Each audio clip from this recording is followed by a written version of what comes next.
Also die ersten Minuten möchte ich nutzen für eine Buchankündigung. Gibt mal wieder ein neues Buch. Ne? Gar nicht schlecht. Grundlagen des Buddhismus. Und dieses Buch ist natürlich für einen Dharma-Grundkurs irgendwie ziemlich interessant, oder? Könnte man vermuten. Nun ist die Geschichte des Buches aber etwas anders. Und zwar haben wir dieses Buch zusammen mit Fred von Almen herausgegeben, der der eigentliche Autor dieses Buches ist. Das ist vor 15 Jahren im Theseus Verlag erschienen. Den gibt es ja inzwischen nicht mehr und das Buch ist ausverkauft. Und Fred hat sich an mich gewendet, ob wir nicht zusammen, es geht ein bisschen anders, ob wir Interesse hätten, das Buch neu aufzulegen. Und dann war ich so am Zögern und dann habe ich angefangen zu lesen und durchzublättern. Da habe ich gedacht, ist doch großartig irgendwie, ist so ein gutes Buch, so ein schönes Buch, weil es in diesem Ekayana-Geist geschrieben ist. Ja, also Ekayana bedeutet hier jetzt in einem nicht sektiererischen Geist und es hat eine Darstellung der verschiedenen buddhistischen Schulen in den verschiedenen Ländern, in den verschiedenen Kontinenten. Es geht dann so in die Grundlagen des Dharmas, allerdings sehr stark, also schon stärker aus der Sicht des Pali-Kanons, ja, aus der Sicht des Vipassana, was für Fred in seinen Grundlagenkursen, er macht ja so ein Grundlagentraining im Buddhismus schon seit vielen, vielen Jahren und das war das Referenzbuch dafür. Dann fiel mir auch bei den Formulierungen auf, hier und da würde ich das gerne etwas anders formulieren, sagen wir mal so. Ja, 15 Jahre sind ja auch eine Menge Zeit, da haben wir beide uns ja auch sehr weiterentwickelt. Und dann habe ich ihm gesagt, wir wären schon bereit, das zu veröffentlichen, aber wir müssten das dann doch lektorieren. Und dann habe ich das Lektorat selber gemacht und dabei entstanden Vorschläge, wo Fred dann sagte, also lass uns doch einfach Co-Autoren sein, dann kannst du die Vorschläge, die du so einbringst, kannst du die da reinbringen, kannst du da reinschreiben und so ist das Buch auch ein bisschen länger geworden als das, was vor 15 Jahren erschienen ist. Und wir haben einiges aus der Mahamudra und Vajrayana-Sicht aus dieser Sicht haben wir in den verschiedenen Kapiteln so ein paar Ergänzungen vorgenommen, sodass es jetzt noch umfassender eigentlich so die verschiedenen buddhistischen Traditionen darstellt. Aber es ist weiterhin zu 80-90% die Arbeit von Fred. Nicht? Das ist so, und die ist auch wunderbar. Das ist ein Lebenswerk und es lag ihm auch richtig am Herzen, dass das nochmal aufgelegt wird. Und er hat damals auch unendlich viele Texte geforscht und schöne Quellenhinweise gemacht. Und es wäre schade gewesen, das zu verlieren, dieses Buch, denn nicht mehr aufgelegt bedeutet nicht mehr zu haben, irgendwann nicht mal mehr antiquarisch und dann ist so viel Arbeit, die da drin steckt, vorbei. Jetzt ist es so, dass ich das Buch vollkommen unterschätzt habe. Es hat mich meine freie Zeit von 8 Monaten gekostet. Ja, also dieses kleine Ding hier. Ja, weil ich es dann auch mir richtig zu Herzen genommen habe und ich möchte es euch jetzt auch ans Herz legen. Rike, magst du mal nach vorne kommen? Wir haben nämlich dann etwas gemacht, was eine Herausforderung für unsere Friederike war, unsere nicht mehr neue Gestalterin. Du bist jetzt schon seit 15 Monaten im Verlag oder sowas, gell? Und Rike, guck mal, ich gebe dir mein Mikro. Ja, da kommt schon eins, umso besser. Da waren doch so gestalterische Herausforderungen für dich. Ne? Weißt du noch? Nee.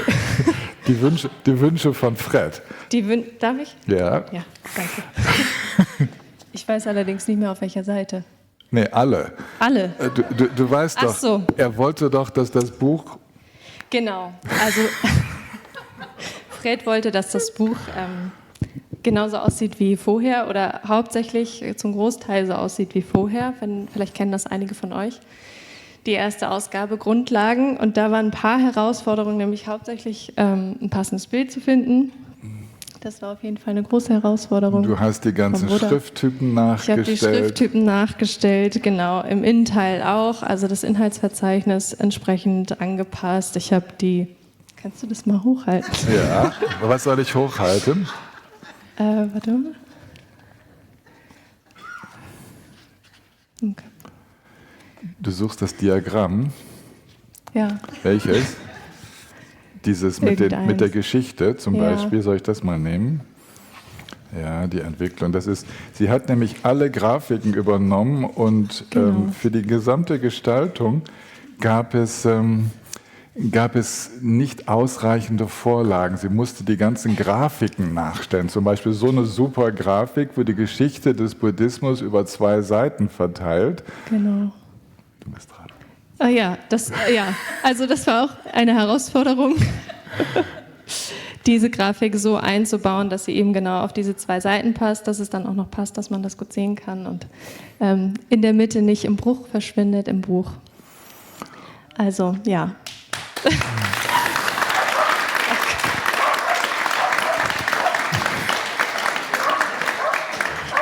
Das ist auch Applaus. Ja. Aber es hat mir auch große, große Freude gemacht. Also ich finde das ein wirklich sehr, sehr schönes Buch. Ich habe sehr viel gelernt, während ich das gestaltet habe, weil ich es ja auch setzen darf und dabei durchlesen darf. Und es sieht nach nichts aus, aber zum Beispiel in dieser Grafik musste sie reingehen in die Grafik, sie nacharbeiten und die Striche an einen Strich versetzen und eine Beschreibung versetzen, weil es nicht am richtigen Ort war und so. Also sie hat es geschafft, ein Buch nachzuarbeiten. Es sieht aus wie das von früher und es steckt unheimlich viel Arbeit drin, ohne dass man es merkt. Und das ist eine grafische Leistung, das müsst ihr euch mal vorstellen. Das musste ich jetzt sagen, oder? Ich danke dir. Danke. Ja. Mhm.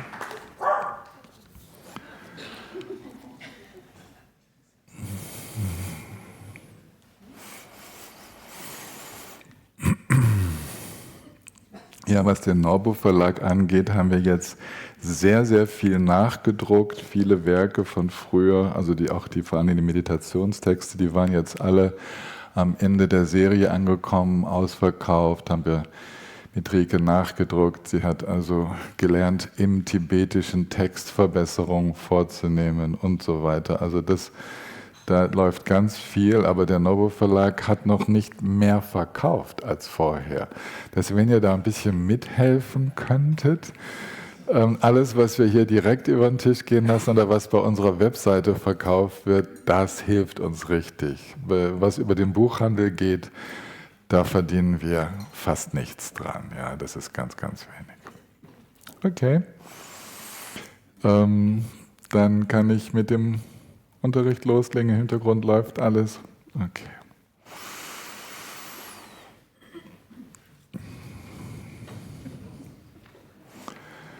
Pelden sawe lama rinpoche dagen chiwon pelden den shun la kajen chempen gonden je song te kusong to ging drum saldo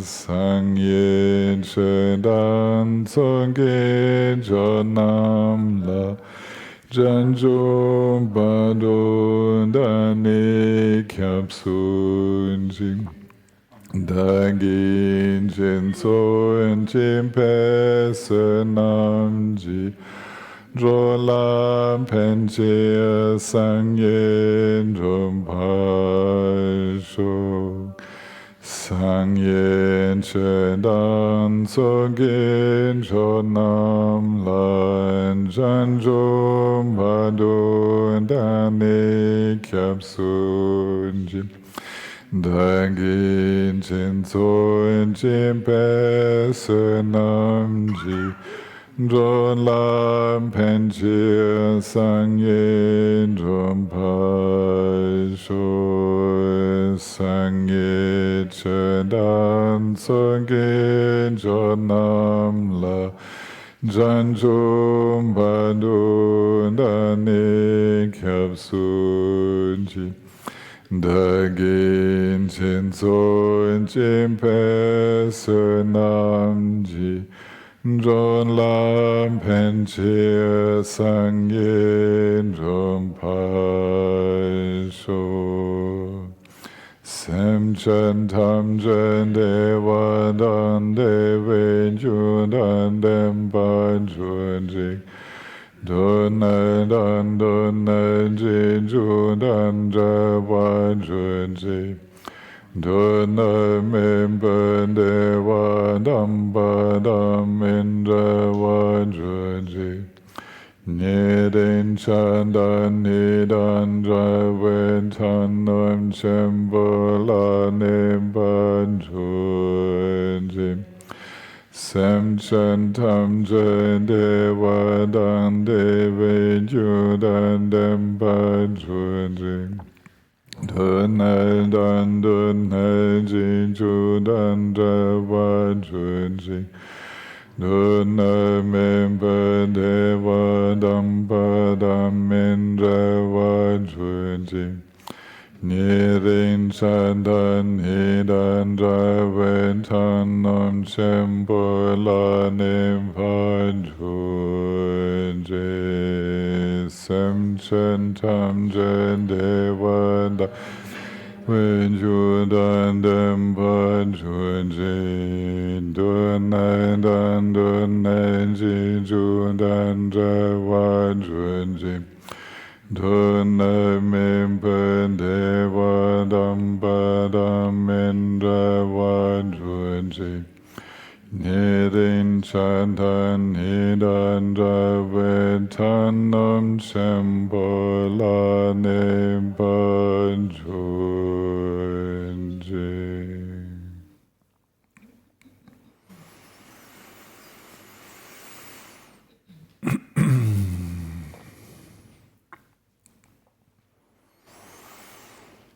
Heute Vormittag werden wir die Aufmerksamkeit noch für eine Weile in diesem Thema des Wandels halten, also im Leben und im Erleben, und versuchen, die Reibung mit der Wirklichkeit noch ein wenig weiter zu reduzieren, ja, sodass wir tatsächlich das erleben können, was wir gerade im letzten Gebet gesungen haben: mögen alle glücklich sein, frei von Leid, in wahrer Freude und in tiefem Gleichmut. Ja? Diese 4 Wünsche, die 4 unermesslichen, die wir gerade gesungen haben, die haben eine direkte Beziehung zu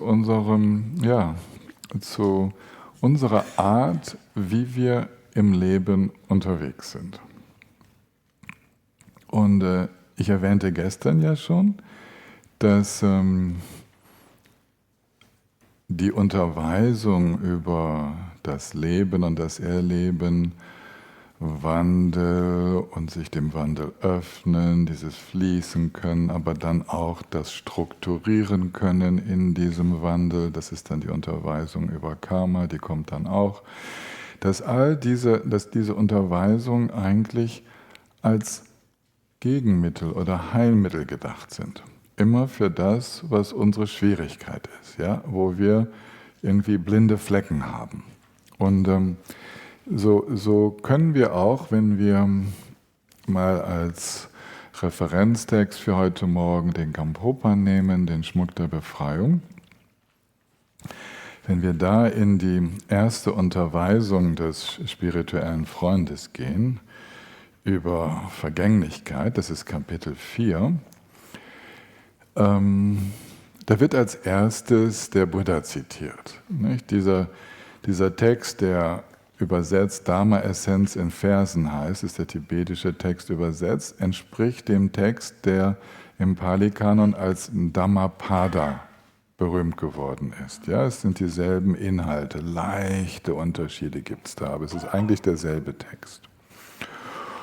Und da wird der Buddha zitiert mit einem dieser Augenöffner für die, die es nicht sehen wollen, dass es tatsächlich so ist: Ansammlung endet in Zerstreuung, Aufbau endet in Zerfall, Zusammenkommen endet in Trennung, Leben endet in Tod, also im Weitergehen ins nächste Leben. Banale Tatsachen. Aber Ansammlung endet darin, dass die Ansammlung wieder auseinandergeht. Wir häufen an und irgendwann wird alles, was wir angehäuft haben, wieder verstreut. Einige schaffen es noch, das, was sie angesammelt haben, der nächsten Generation zu vermachen. Ob die das dann auch noch zusammenhält? Und ja, aber irgendwann ist vorbei. Irgendwann ist alles, was sich angesammelt hat, wieder zerstreut. Alles, was aufgebaut wurde, endet in Zerfall. Ja, schlechte Nachricht für einen Bauherren, oder? Schlechte Nachricht. Kann man nur sagen, wenn wir da clever sind, also wenn wir uns mit der Wirklichkeit nicht so reiben wollen, dann sollten wir doch darauf achten, wie das jeder Eigentümer eigentlich kennt, jedes Jahr Rücklagen zu bilden für die unweigerlichen Reparaturen, Sanierungen und so, die auf jeden Fall anstehen. Also nicht alles, was reinkommt, verbraten, weil das ist bekannt, dass alles, was mal aufgebaut wurde, auch wieder zerfällt. Aber das gilt für alle Projekte. Alles, ja, die größten Reiche sind entstanden. Einige haben es geschafft, ein paar hundert Jahre zu dauern. Einige haben es versucht und sind schon nach wenigen Jahrzehnten oder wenigen Jahren vorbei gewesen. Aufbau, Zerfall. Berge entstehen. Die Alpen sind älter als der Himalaya, deswegen sind sie auch kleiner. Sie waren mal höher. Ja. Der Schwarzwald ist noch älter. Der war höher als die Alpen, Vogesen inklusive. Ein bisschen kleiner geworden. Ne? Okay, und wir stecken unsere Nase in den Wind und irgendwann werden wir umgeblasen. Ja? Wir werden auch einfach aufgrund der Tatsache, dass wir leben, werden wir den Weg alles Lebendigen gehen. Ständiger Wandel, bis der Wandel an seine Grenzen kommt und Regeneration nicht mehr möglich ist. So wie auch der größte Baumriese irgendwann an die Grenzen der Regenerationsfähigkeit kommt. Ja? So. Und dem Rechnung zu tragen, ihr kennt ja das Vermeidungsverhalten in unserer Gesellschaft. Ja? Ich glaube, dass die wir hier im Raum sitzen, dass die allermeisten schon längst diese Dinge kontempliert haben. Wenn es nicht der Fall ist, dann ist es halt heute. Okay.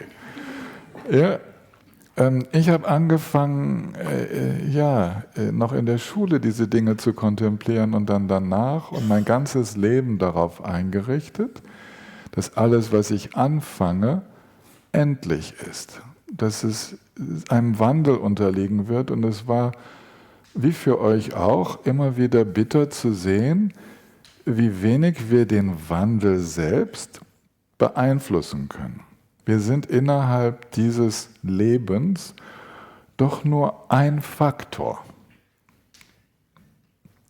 Wir können trotz aller Anstrengungen, selbst die Projekte, für die wir verantwortlich sind, oder die Beziehungen, wo wir eine der Hauptpersonen sind, es liegt nicht nur an uns, was da passiert. Es sind so viele Faktoren, die da wirken.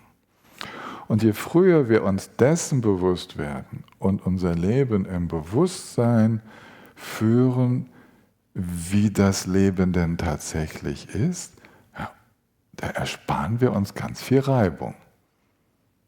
Ja? Wir lernen es, das Glück zu schätzen, also die Bedingungen zu schätzen, wenn sie sich manifestieren. Wir sind nicht überrascht, wenn sich die Bedingungen ändern. Wir setzen dem Glück nicht noch ein Festhalten obendrauf, was das Glück schon schmälert. Wir lernen es, glücklich zu sein und gleichzeitig fließend zu bleiben. Ja?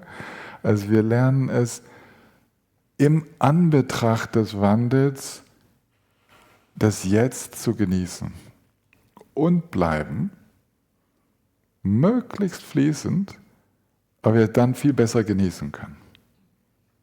Das ist eine der wesentlichen Grundlagen für mögen alle Wesen glücklich sein und die Ursachen des Glücks besitzen. Das ist diese Fähigkeit, heilsam zu handeln und dann, wenn die Früchte des Heilsamen auftauchen, also unsere heilsamen Geisteshaltung, offenen Geisteshaltung, dann auch weiterhin entspannt zu bleiben, offen zu bleiben.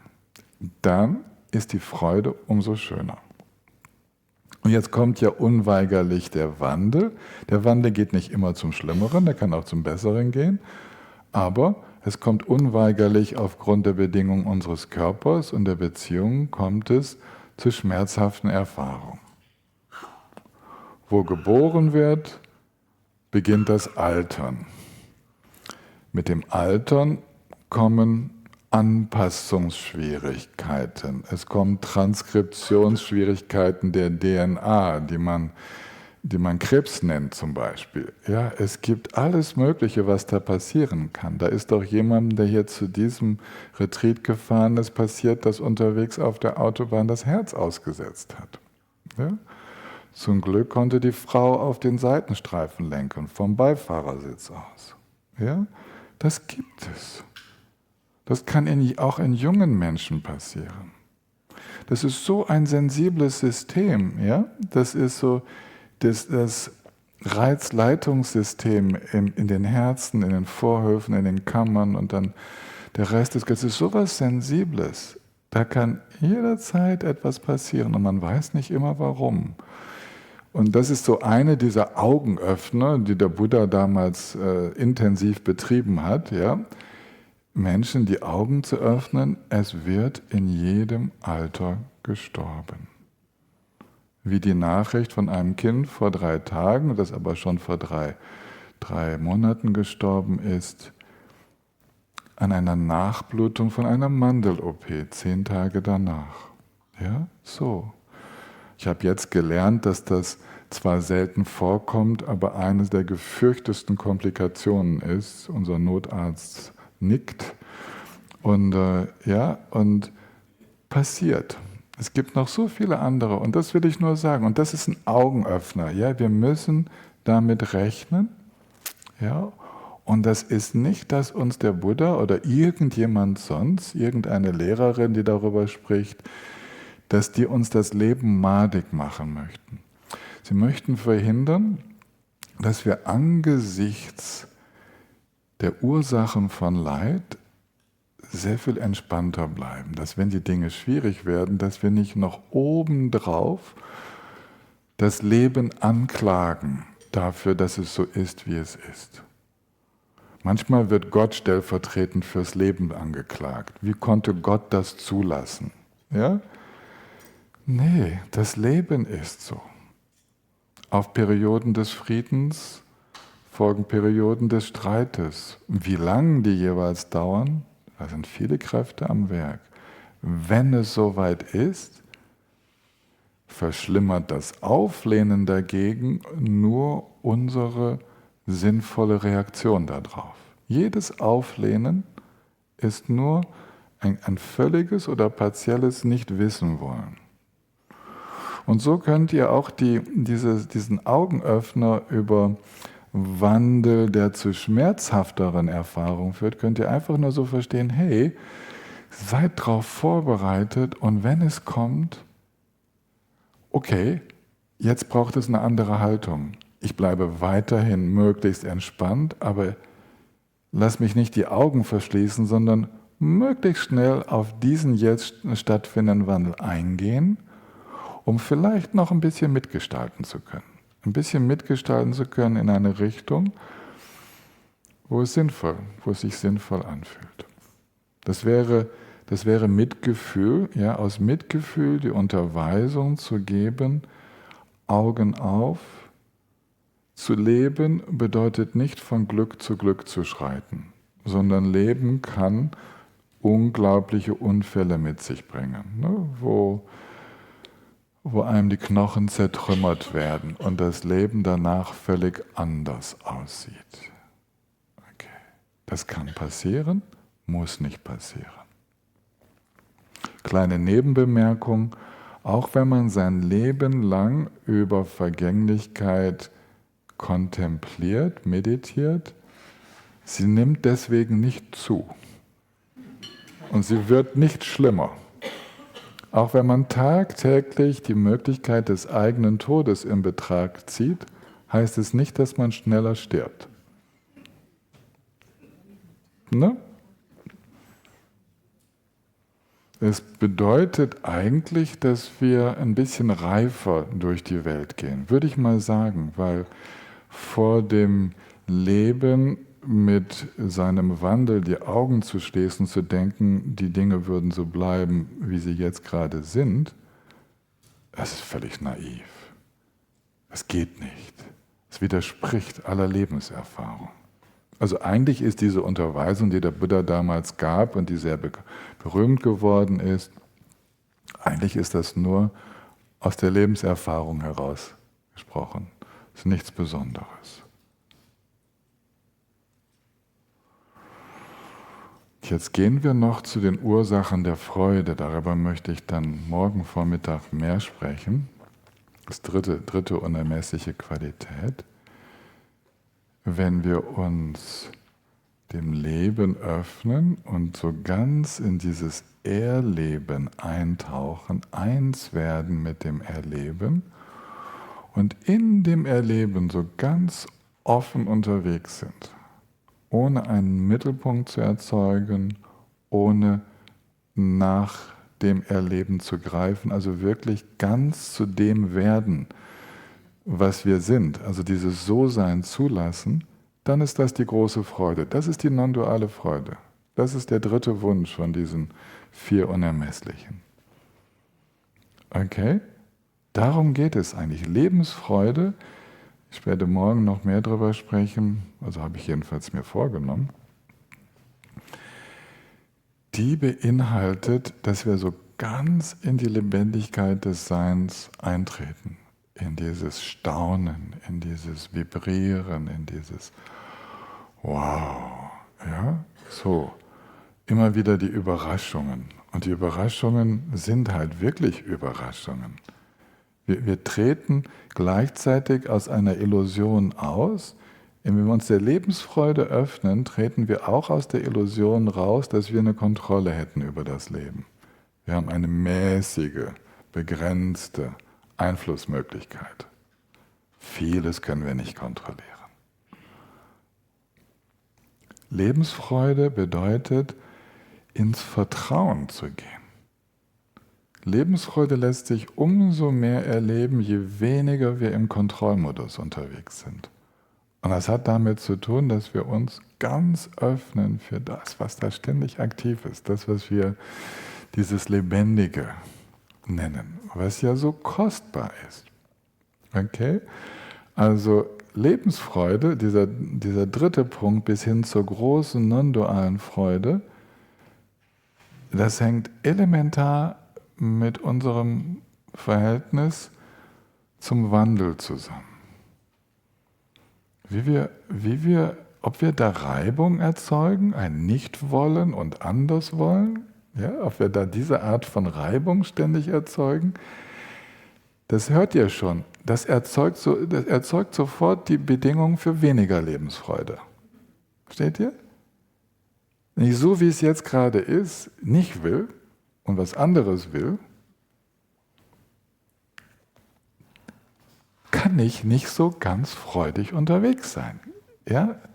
Ich grenze die Möglichkeiten ein. Je intensiver dann ich das so betreibe, dem Leben so mein Wollen aufdrücken zu wollen und mein Nichtwollen, ja, je intensiver ich das betreibe, desto grauer wird mein Leben und desto stressiger wird es. Ja? Das nennt man Dukkha, das ist dieser Grundstress.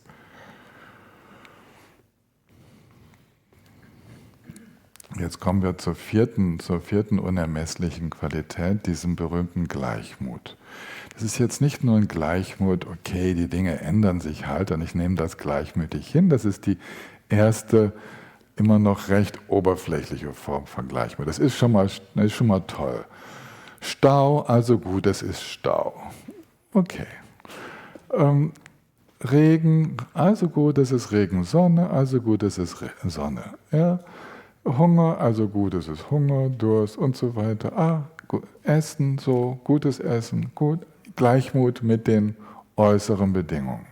Wunderbar. Dieser Gleichmut geht dann ein Stück tiefer. Gleichmut bedeutet hier, in dem, was ich so gerne möchte und was ich so gerne habe, klappt es nicht immer.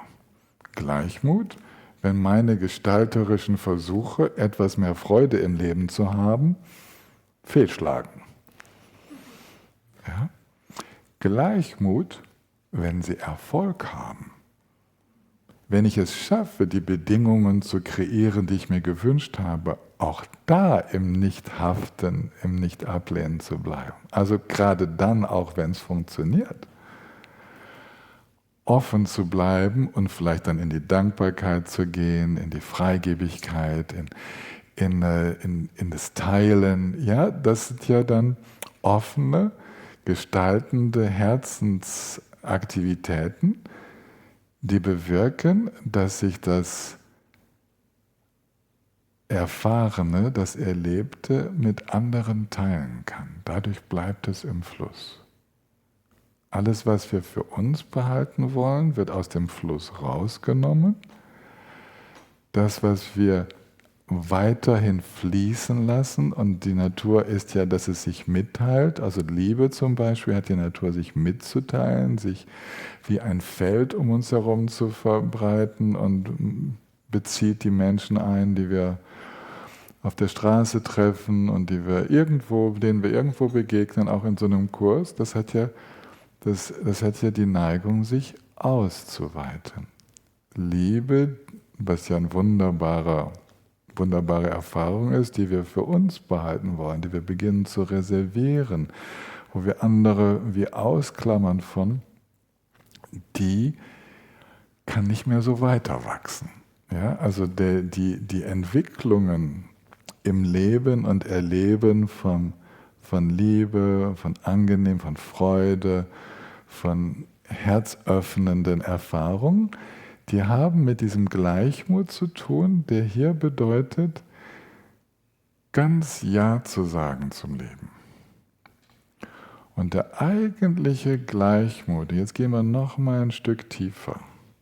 Der eigentliche Gleichmut ist wiederum, so wie schon erklärt, so aufzugehen im Erleben, dass wir gleichmütig bleiben, egal was passiert, weil wir nichts mehr persönlich nehmen. Persönlich im Sinne, das Leben ist gegen mich oder für mich. Im Erleben wird kein Mittelpunkt mehr erzeugt. Im Erleben wird kein Subjekt mehr erzeugt, was in diesen Kampf geht. Gleichmut ist das Ende des Kampfes. Und aus der Sicht des Erwachens hat dieser Kampf, ich und die Welt, hat aufgehört, weil dieser Mittelpunkt sich nicht mehr wird nicht mehr abgetrennt, wird nicht mehr abgesondert.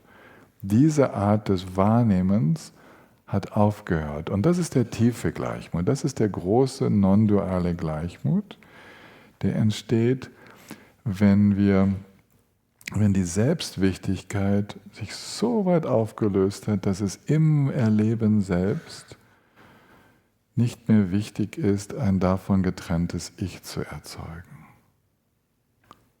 Ihr merkt also auch die 4 Unermesslichen, die haben unglaublich viel damit zu tun, wie sich Mensch dem Erleben stellt.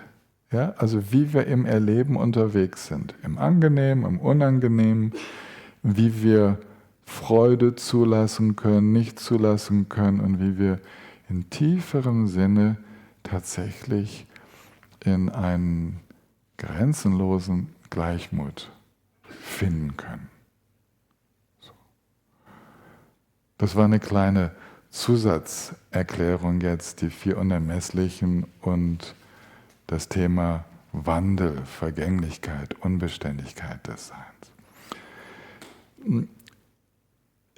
Diese Kontemplation der Vergänglichkeit, der Unbeständigkeit, die geht durch einige wichtige Schritte. Und da wir hier in so einem Grundlagenkurs unterwegs sind, möchte ich diese wichtigen Schritte heute kurz ansprechen.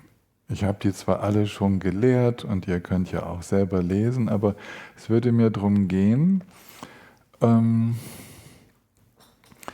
diese Themen, die jetzt, ich nehme jetzt Gampopa als Grundlage, diese Themen kurz mal anzusprechen und zu sagen, wie nutzbringend die in meiner eigenen Praxis waren, ja, die zu kontemplieren. Gampopa beginnt, indem er einfach mal unterscheidet zwischen der Vergänglichkeit der äußeren Welt und der Vergänglichkeit der lebenden Wesen, ja, also der Lebewesen, also von Menschen, Tieren und so weiter. Und er unterscheidet dann, was die Vergänglichkeit der äußeren Welt angeht, unterscheidet er mit einer Betrachtung, die verschiedene Zeiträume beinhaltet. Und als erstes die Betrachtung des Wandels in großen Zeiträumen. Und das räumt auch auf mit unserer wichtigtuerischen Eigenheit, uns fürs Zentrum des Universums zu halten, wenn wir realisieren, dass Galaxien entstehen und vergehen, dass Universen sich offenbar ausdehnen und zusammenziehen, dass Planeten verglühen, also dass sie entstehen und vergehen, dass die Erdoberfläche unendlichem Wandel unterworfen ist. Also allein schon dieses Phänomen, dass es eine Erdkruste gibt, aber die immer noch aufbricht, die immer noch, ja, die ständig mal wackelt und erschüttert wird. Wir waren jetzt gerade wandern, hochalpin, und dann liest du so in der geologischen Beschreibung von einem Berg, der da vor uns aufragt, fast 4000 Meter hoch, dass der aus ozeanischen Sedimenten entstanden ist. Und ja, also das sind die großen Zeiträume. Okay, und dann sitzt man in dem kleinen Reitenbucher Tal und ist sich gelegentlich mal bewusst, dass das eigentlich seine schöne Form dadurch hat, dass es ein Gletschertal war. Gletscher, der vom Feldberg rübergekommen ist, und da sind die Seitmoränen gewesen, da unten war die Endmoräne und so, ja. Okay, größere Zeiträume. Versteht ihr? So sich klar machen. Und wir tanzen da auf dieser Erdoberfläche rum. Ne? Also eigentlich hier geht es darum, Proportionen herzustellen und zu sagen, schaut mal hier, große, große Vergänglichkeit. Und da gibt es so ausdehnende Phänomene, sich zusammenziehende Phänomene, es baut sich was auf, es zerfällt wieder. Ja? Bedingungen kommen zusammen, lösen sich wieder auf. Baumarten, die es gar nicht mehr gibt, ganz zu schweigen von den Tierarten, die ausgestorben sind und. Und dann geht er weiter, dass er die Vergänglichkeit der Welt in kleineren Zeiträumen betrachtet. Und das ist uns ja sehr vertraut. Ist sehr, sehr wichtig, dass wir uns klar machen, den Wandel der Welt in den Jahreszeiten. Also durch den Wechsel des Sonnenstandes, durch die Drehung, die Erdumdrehung, Tag und Nacht und das Erwärmen und Abkühlen und was das alles für, ja, diese ständigen Prozesse, dass wir uns klar machen, wir sind in Rhythmen unterwegs und diese Rhythmen ändern sich auch ein wenig. Es gibt ja so kleinere Zeiträume, das wird näher. Wir haben jetzt wieder Gemüse aus dem Garten und vielleicht bin ich ja nächstes Jahr wieder in der Lage, anzupflanzen und Gemüse aus dem Garten und so. Und dann kommt der Herbst und der Winter und so, dahin zu schauen. Und dann werden die Zeiträume kleiner und wir schauen uns an die Tagesrhythmen, wie sich innerhalb eines Tages ja, die Bedingungen verändern. Habt ihr gesehen, dass heute der Titisee heute Morgen in der Morgenstimmung eine ganz glatte Oberfläche hatte und wie ganz anders er gestern aussah, gestern Abend und ja und seht und wie das Licht sich verändert, wie es sich jetzt schon verändert, obwohl noch gar nicht richtig Herbst ist, aber wie sich das Licht schon verändert, wie so Tag und Nacht und jetzt ist bei der Mond und heute bei der Morgenmeditation ging der Mond gerade unter und ja einfach diese ganzen Veränderungen immer zu spüren. Veränderung zu spüren und damit so richtig innig verbunden zu sein, gibt uns dann die Möglichkeit, darin zu gestalten und uns immer anzupassen an die sich verändernden Bedingungen. Jetzt, so wie es jetzt gerade ist etwas möglich, was zu einer anderen Zeit nicht möglich ist. Und wenn wir das mitkriegen, dann setzt das wieder Lebensfreude frei, weil wir uns auskennen. Das Leben zu kennen bedeutet, den Wandel im Leben zu kennen und die Bedingungen, die zu diesem Wandel beitragen. Das sind Ursache-Wirkungsbeziehungen. Das Leben nicht zu kennen bedeutet nicht mehr so mitzukriegen, wie viel und wie alles sich wandelt im Laufe eines Tages mit den Stunden von jetzt der zunehmenden Hitze draußen und dann mit dem Abkühlen und das alles nicht mehr richtig mitzukriegen, nicht mitzukriegen, wie der eigene Körper da funktioniert, nicht mitzukriegen, wie die Früchte reifen und das nimmt uns auch die ganze Freude des darin mitgestalten zu können. Da geht unheimlich viel Lebensfreude flöten, wenn wir das Leben selbst gar nicht mehr mitbekommen. Seht ihr diesen Zusammenhang? Ja? Ich weiß nicht, ob ich das so gut rüberbringen kann, aber je inniger wir das mitbekommen, dass die Bienen und Wespen frühmorgens noch weniger aktiv sind, wann ihre Aktivitätszeit kommt und so weiter. Ja, all diese Dinge, alles, was wir so beobachten können, das verbindet uns ja. Und dieses in Verbindung sein, also mitschwingen können, hat damit zu tun, dass wir immer für diese sich wandelnden Bedingungen offen sind und durchlässig werden dafür. Ja? Dass wir durchlässig werden. Das heißt, dass wir es spüren. Durchlässig sein bedeutet, dass wir spüren. Vielleicht ist dieser Zusammenhang noch nicht so klar. Wenn ich nicht durchlässig bin, bedeutet, dass ich mich schütze. In dem Moment, wo ich mich schütze, habe ich vielleicht was gespürt, wo ich aber nicht mehr so viel spüren möchte und dann schütze ich mich. Das heißt aber, ich kriege dann ab dann weniger mit. Ja? Das heißt, um mich dem Leben öffnen zu können und diesen ganzen Veränderungen in der Außenwelt, wo wir jetzt noch unterwegs sind, da braucht es eine Bereitschaft, das überhaupt zu erleben. Und jetzt kommt Gampopa zu dem Erleben von Augenblick zu Augenblick. Also dieses fließende Jetzt. Spürt ihr es gerade, das fließende Jetzt?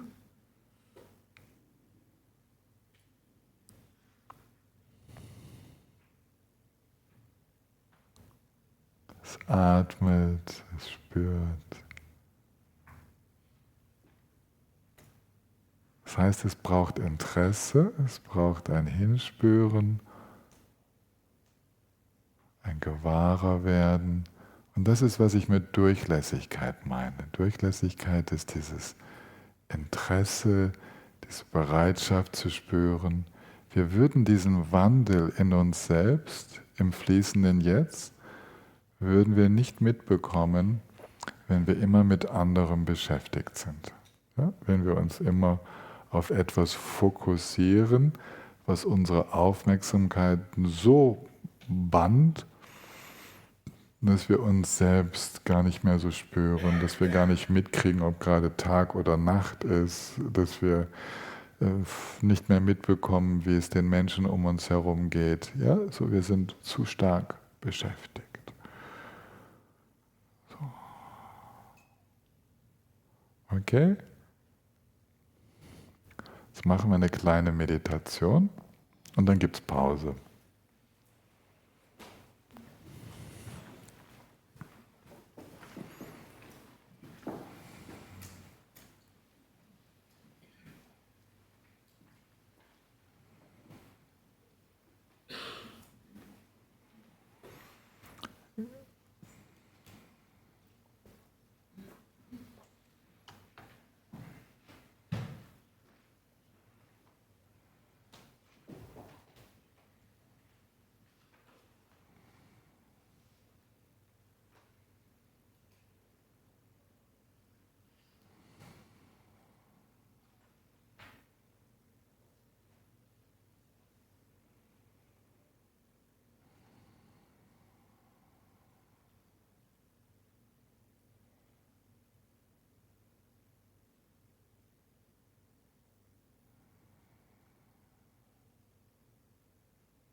Vielleicht spürt ihr die Auswirkungen davon, so über Wandel, Leben und Lebendigkeit gesprochen zu haben, dass das direkte Auswirkungen darauf hat, wie wir jetzt präsent sind.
Bevor wir in die Pause gehen, möchte ich die Erfahrung jetzt gerade verknüpfen mit den Mahamudra-Einsichtsunterweisungen. Ich habe gestern begonnen, wisst ihr noch?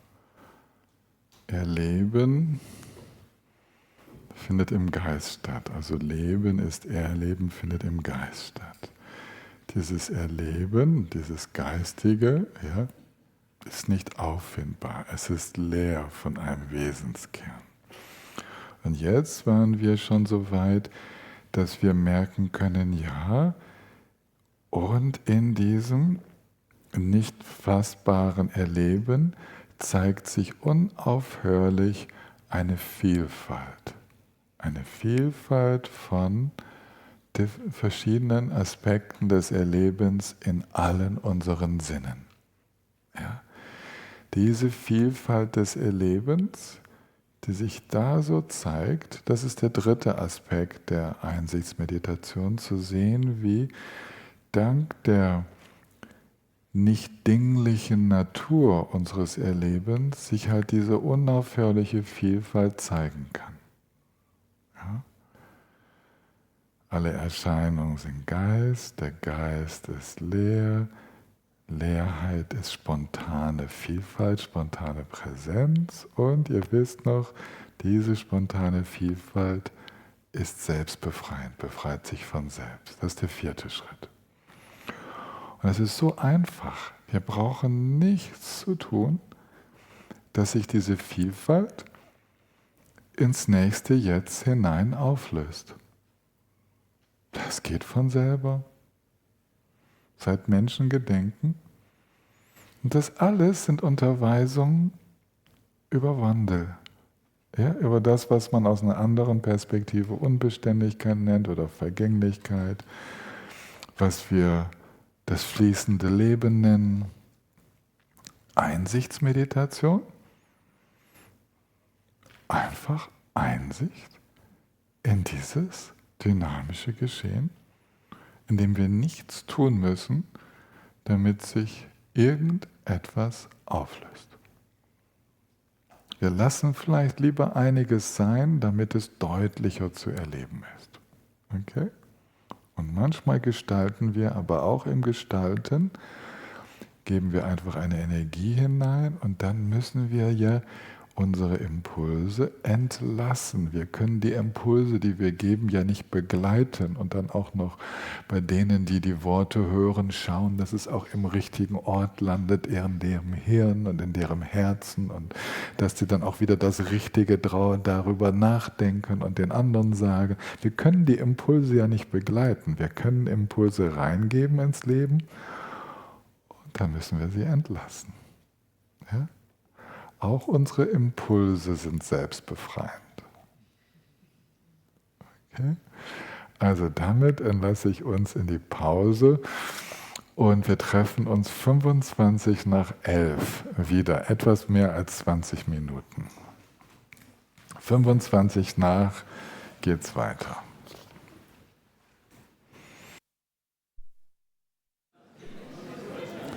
So. Darf ich um eure geschätzte Aufmerksamkeit bitten?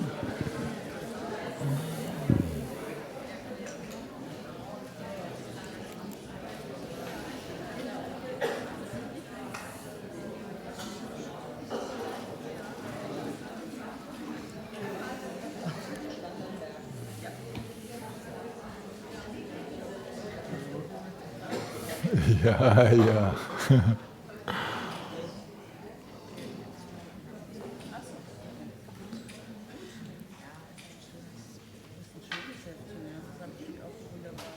Wir beginnen mit einer Ansage, während ich mir hier noch die Zoom-Teilnehmenden anschaue. Tristan, du kannst mal nach vorne kommen, hier ins Bild. Ihr erinnert euch noch an Tristan, der wird sich aber, du darfst dich hier hinsetzen, dann bist du gut im Bild. Du erzählst nochmal, du erinnerst dich nochmal, was dein Projekt war und so, ne?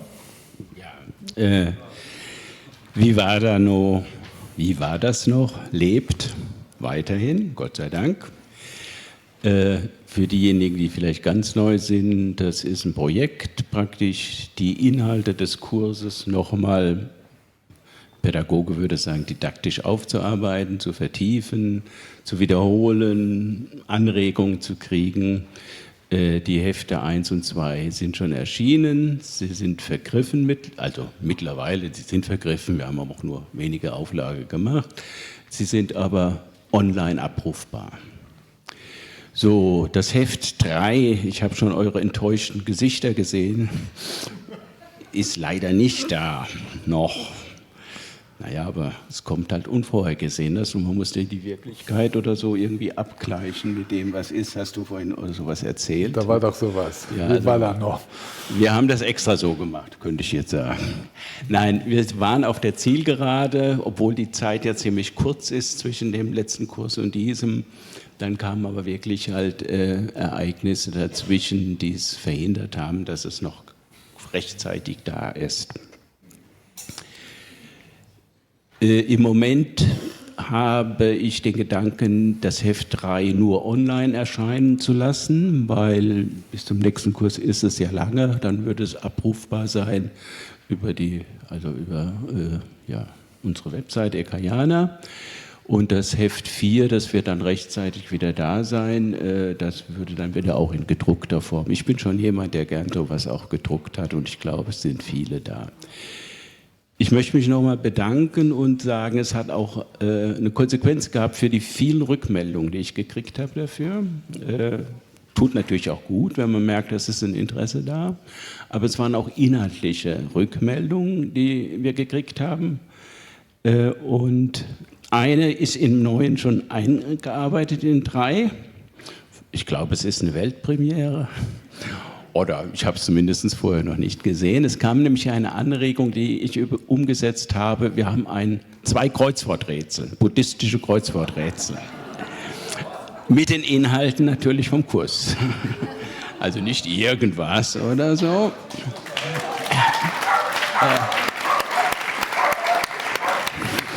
Für Leute, bei denen Kreuzworträtsel was sehr Negatives auslösen, können Sie ja weglassen. Und eine zweite Sache, die gerade so bei mir im Kopf zumindest ist, ich habe erst einmal die Fragen, Antworten rausgelassen, weil ich wollte fertig werden, dass es doch noch erscheint. Und dann habe ich mir die Fragen und Antworten vom letzten Kurs nochmal angeguckt und habe auch gesehen, welche Qualität in diesen Fragen ist und natürlich auch in deinen Antworten, die du dazu gibst. Und im Moment bin ich daran überlegen, wie man diese Fragen und Antworten auch aufgreift und zum Thema macht, damit man da nochmal reinkommt, da nochmal ins Nachdenken kommt. Ich denke, dass ich dafür im Heft 4 eine Form finden werde. Also das nächste Heft wahrscheinlich werden wir es nur online machen. Das könnt ihr dann runterladen und das 4. Heft wird dann rechtzeitig wenn nicht Ereignisse dazwischen kommen, natürlich werden dann hier wieder vorliegen. So, das war's. Danke.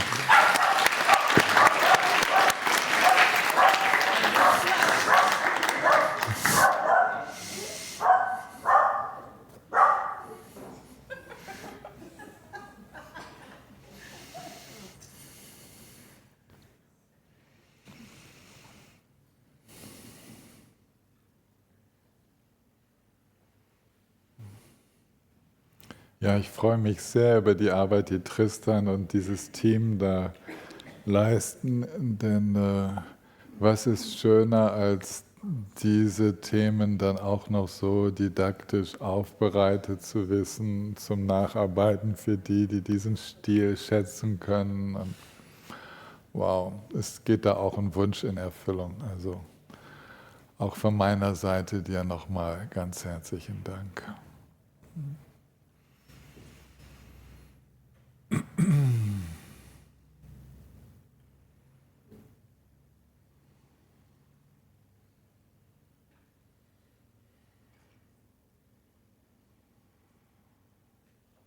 Ihr spürt den Puls des Jetzt? So? Es pulsiert doch, oder? Unser Körper pulsiert ja, das ist ganz leicht zu spüren, oder? Atmung, Herz, ja?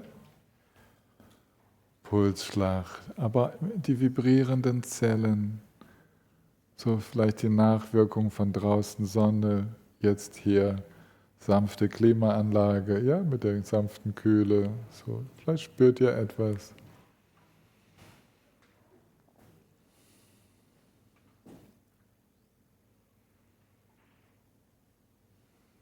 Und damit mit dem Wandel der Welt im Jetzt,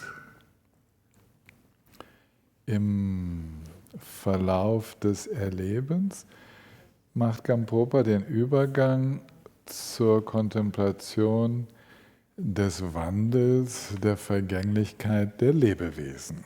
Das ist logisch, oder? Ist klar, dass wir jetzt da ankommen müssen. Und er unterscheidet da zwischen dem Kontemplieren der Vergänglichkeit anderer und der eigenen Vergänglichkeit. Auch logisch. Wir müssen nur den Transfer machen, dass das, was wir an Vergänglichkeit, Wandel bei anderen beobachten, dass uns das genauso erwischt. Den Transfer, den müssen wir irgendwie hinkriegen. Und das ist auch wieder so ein blinder Fleck, wo wir uns reiben mit der Wirklichkeit. Wir hören das. Wir sehen um uns herum, wie viele Menschen es erwischt, in Anführungszeichen. Also ich meine jetzt die unangenehmeren Seiten des Wandels. Wir sehen auch, dass es angenehmere Wandel gibt in Richtung auf ein Wohlbefinden hin. Aber den Transfer, dass es mir genauso gehen wird, aller Wahrscheinlichkeit nach, den machen wir nicht so schnell. Da ist ein blinder Fleck in uns, wenn der sich in einem Satz äußern könnte, also dann könnte das sich so anhören, ja, so geht's den anderen, aber nicht mir. Ja, ich schaue so gut auf mich und ja, mir als Yoga-Lehrerin, mir als Meditationslehrer kann das doch nicht passieren. Und dann erwischt es uns doch, ja, die Körperlichkeit und so weiter. Ja? Also deswegen, da gibt es kein Zaubermittel. Auch die Meisterinnen und Meister, die voll verwirklicht sind, haben dann doch ihre körperlichen Beschwerden. Alter, Wandel. Ich durfte sie alle behandeln, die bei uns durchgekommen sind. Angefangen vom Karmapa, Sharma Rinpoche, all die vielen, vielen Lehrer, nicht so viele Lehrerinnen, die durchgekommen sind, aber ich war auch für all die Lamas im Kloster Ansprechpartner. Und hey, wir sind vor nichts gefeit, bloß weil wir spirituell praktizieren. Das bitte, diesen blinden Fleck, bitte löst ihn auf. Denkt nicht, dass spirituelle Praxis per se irgendwie eine bessere Krankenversicherung wäre. Also wo wir sozusagen eine Lebensversicherung haben, gesund bis zum letzten Atemzug. Das müsst ihr auflösen. Das Einzige, was wir ändern, ist, wenn unsere spirituelle Praxis eine Arbeit mit den emotionalen Mustern dann auch tatsächlich beinhaltet, dass wir nicht mehr so viel Reibung erzeugen. Wir würden sagen, wir erzeugen nicht mehr so viel psychosomatischen Stress. Ja? Wir sind etwas geschmeidiger unterwegs, weniger auflehnen, weniger festhalten wollen, ja? So. Und finden vielleicht zu etwas weiseren Lösungen. Vielleicht hat auch die Selbstfürsorge im Laufe der Praxis zugenommen, vielleicht ist unser Herz ein bisschen aufgegangen. Das alles sind Faktoren, die psychosomatisch entspannend wirken. Aber Es gibt so vieles, was immer noch bleibt, unsere unaufgelösten Muster und all die anderen Faktoren und das ganz normale Menschsein.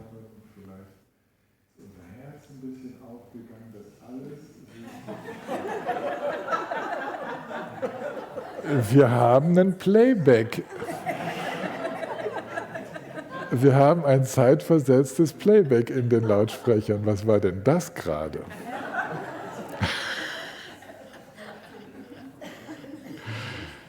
Es ist immer so ernüchternd, der eigenen Stimme zuzuhören. Bitte, bitte erspart mir das doch.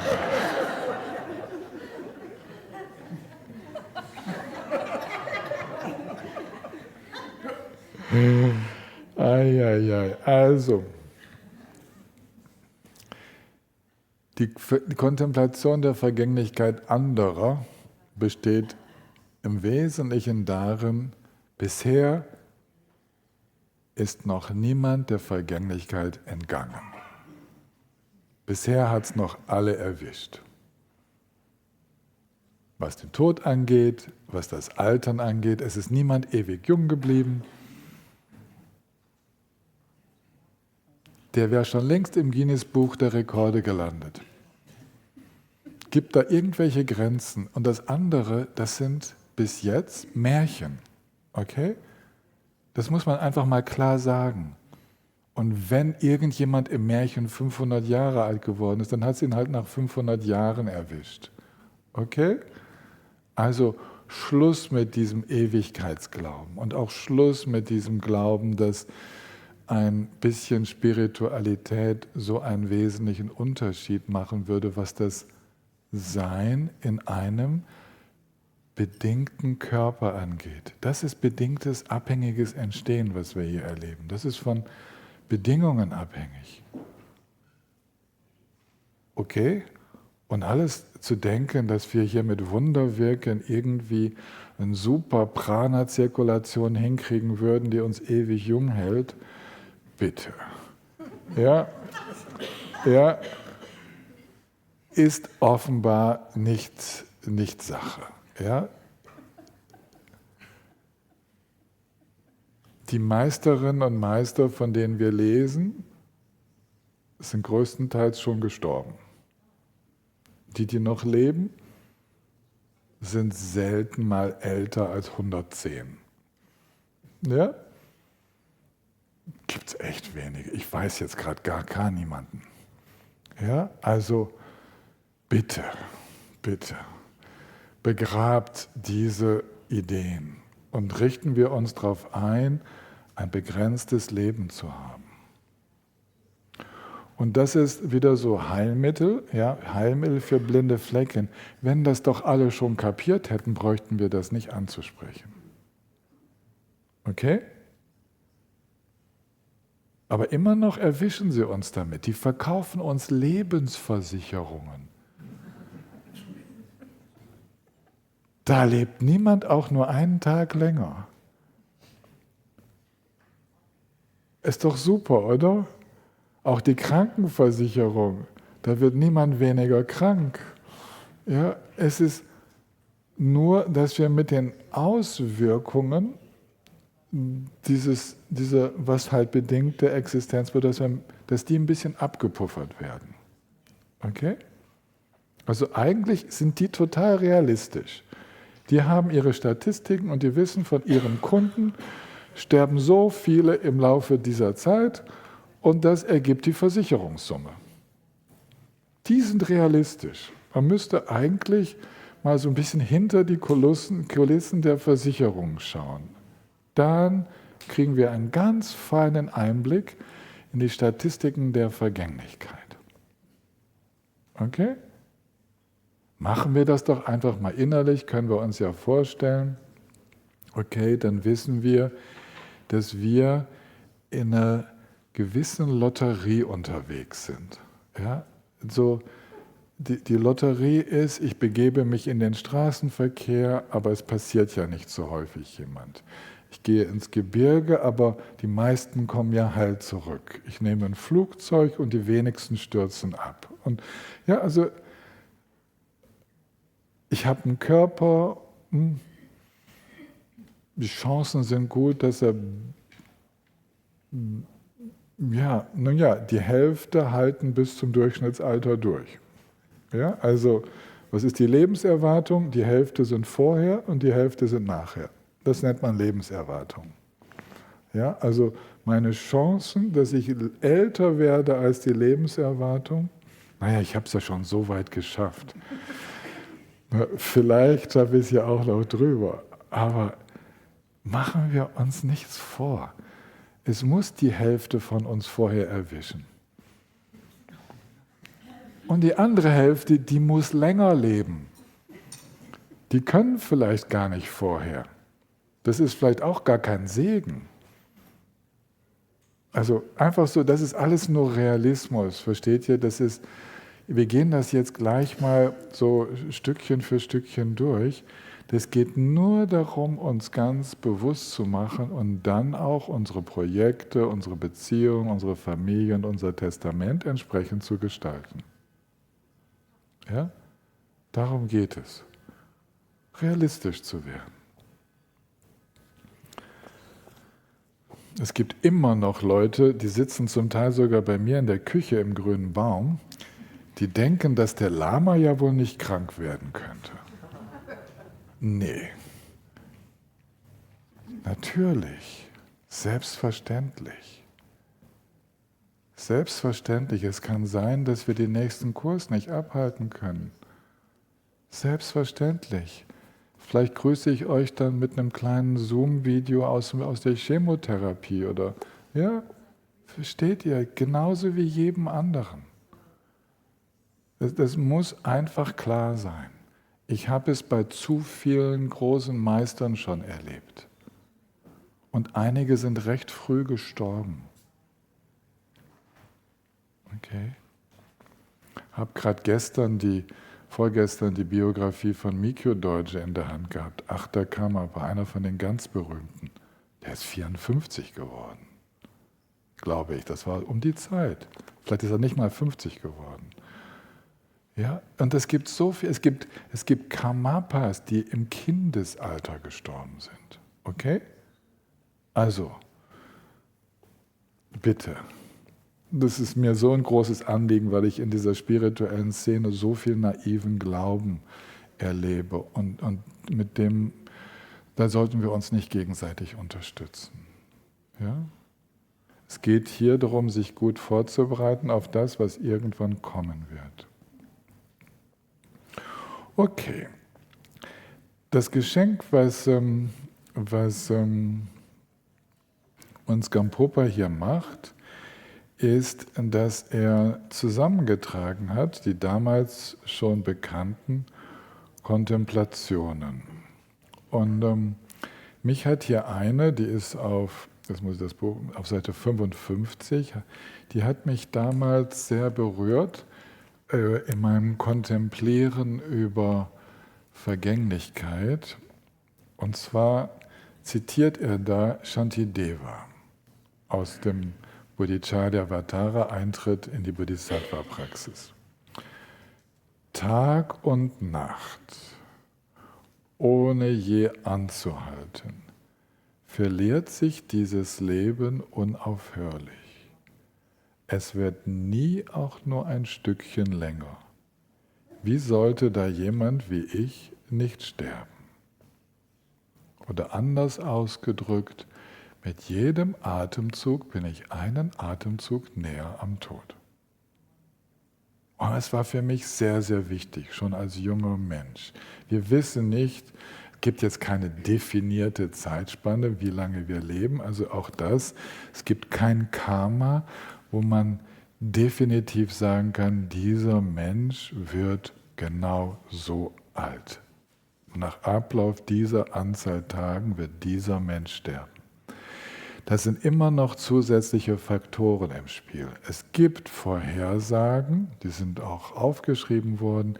Wenn das und das und das alles so und so passiert, dann kannst du so alt werden. Wenn aber das und das passiert, dann wird deine Lebensspanne deutlich kürzer sein. So Vorhersagen kann man schön lesen in den Texten und dann schauen, wie sich das Leben danach entwickelt hat. Aber wir wissen es nicht und zum Glück wissen wir nicht, wie lange wir leben. Aber eins ist klar, jeder Atemzug bringt uns einen Atemzug näher.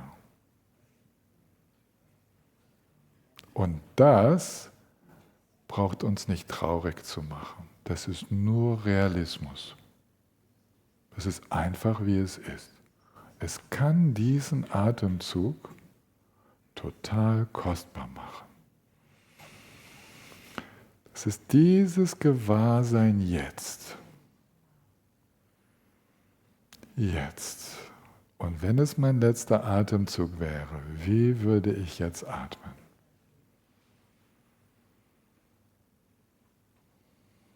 Ich habe auch schon mal beim Atem so eine Brustbeklemmung bekommen, dass ich dachte, es geht nicht mehr weiter. Ich kenne das auch. Das gibt es. Und dann hat sich es wieder gelöst. Und dann war nichts zu finden. Aber es gibt sowas. Ja?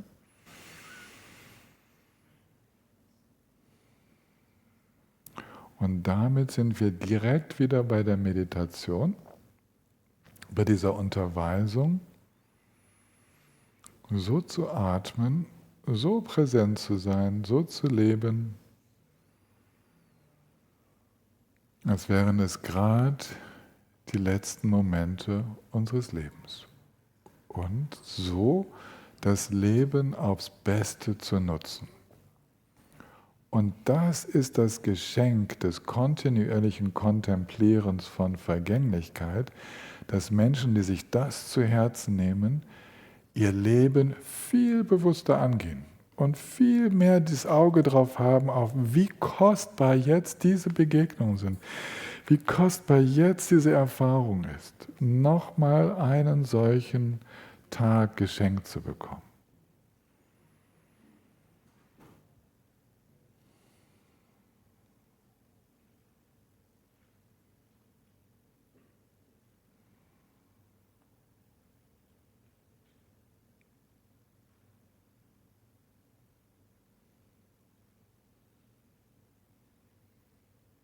Ihr wisst, dass Sharma Rinpoche in Renchen-Ulm gestorben ist. Ne? Wisst ihr.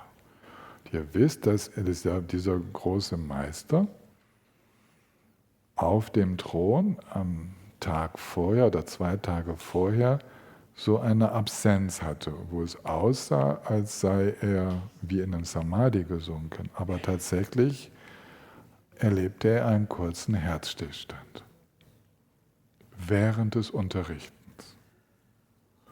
Und er ahnte, dass seine Tage gezählt waren. Und er hat sich in diesen Tagen darum gekümmert, alles zu regeln. Und ist dann tatsächlich 2 Tage später auch gestorben. In noch relativ jungen Jahren. Nicht nur, dass wir uns ganz konkret daran erinnern, wie das so sein kann.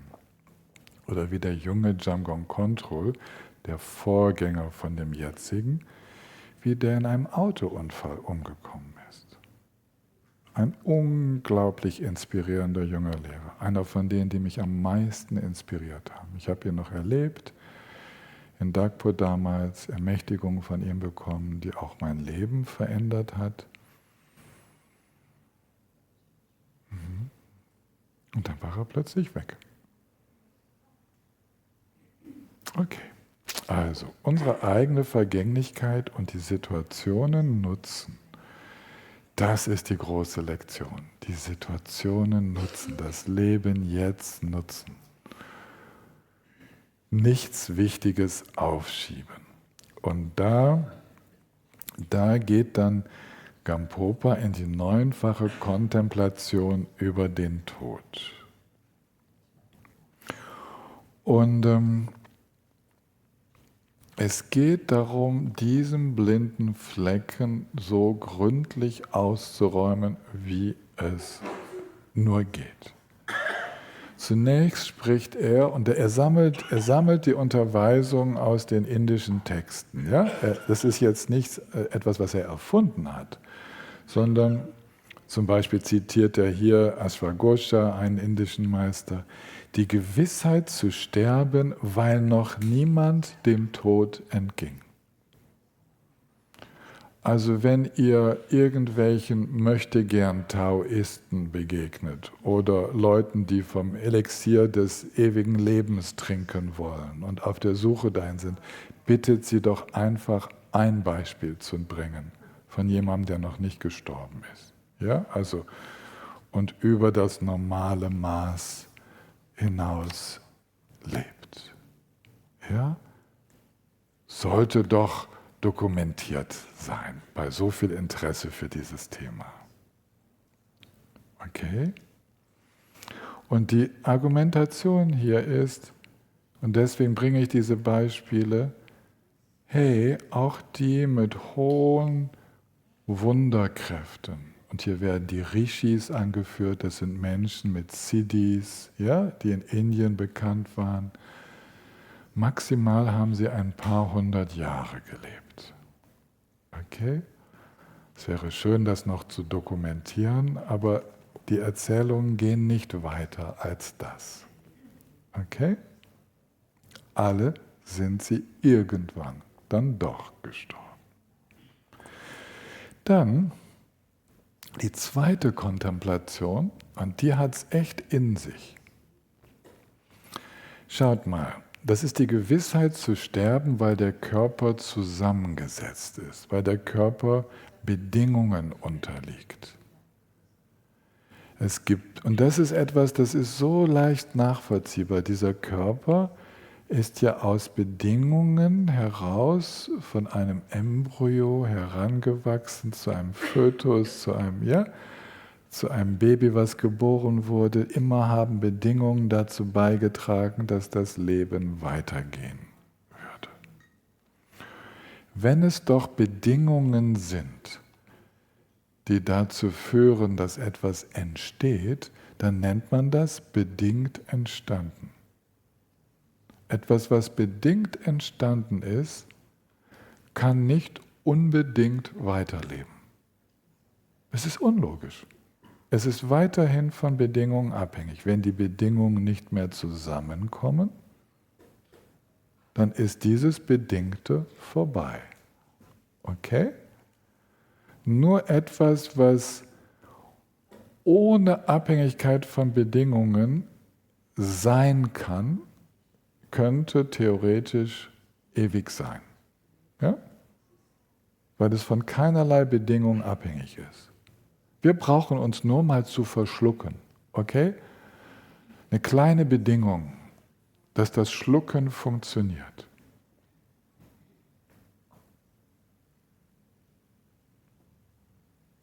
Können wir das garantieren? Es geht hier nicht darum, wie lange wir das aufrechterhalten können, dass die Bedingungen existieren. Es ist die reine Tatsache, dass diese körperliche Existenz von Bedingungen abhängig ist. Und wir können dann untersuchen, ob denn die Grundnatur des Geistes, ob das Gewahrsein, die Fähigkeit, gewahr zu sein, ob die auch bedingt ist. Also es geht nicht hier in dieser Diskussion um das mögliche lange Fortdauern der Fähigkeit, gewahr zu sein in verschiedenen Seinszuständen. Ja? Darum geht es nicht. Das ist nochmal ein anderes Thema. Hier geht es um die körperliche Bedingtheit. Okay.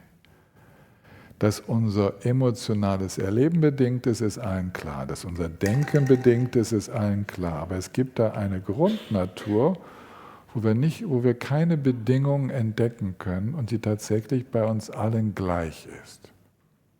Wenn wir in dieser Grundnatur, in dieser non-dualen Natur des Seins ankommen, merken wir, wenn wir uns austauschen mit anderen, ist für alle gleich.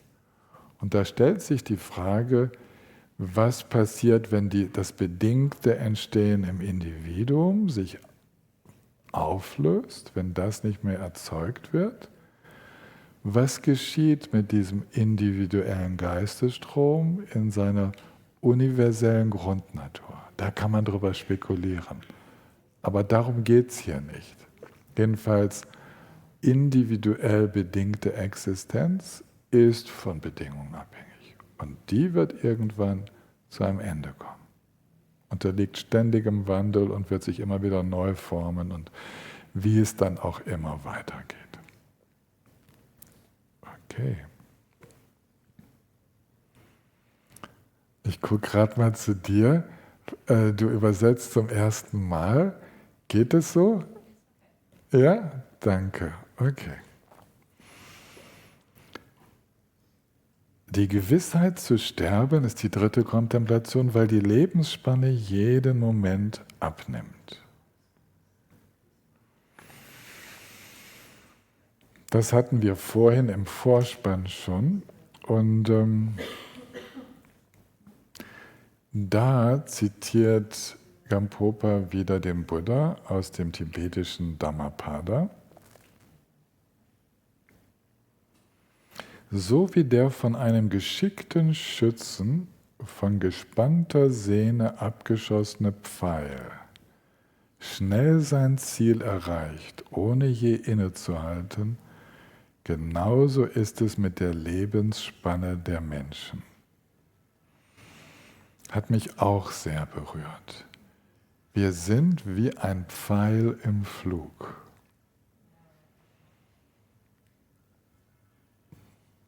Gene Rinpoche sagte es sympathisch so, unser Leben ist im Gesamtgeschehen, im universellen Gesamtgeschehen dieser Seinsströme, ist wie eine Verschnaufpause, sich kurz mal auf einem Stuhl niederlassen zu können.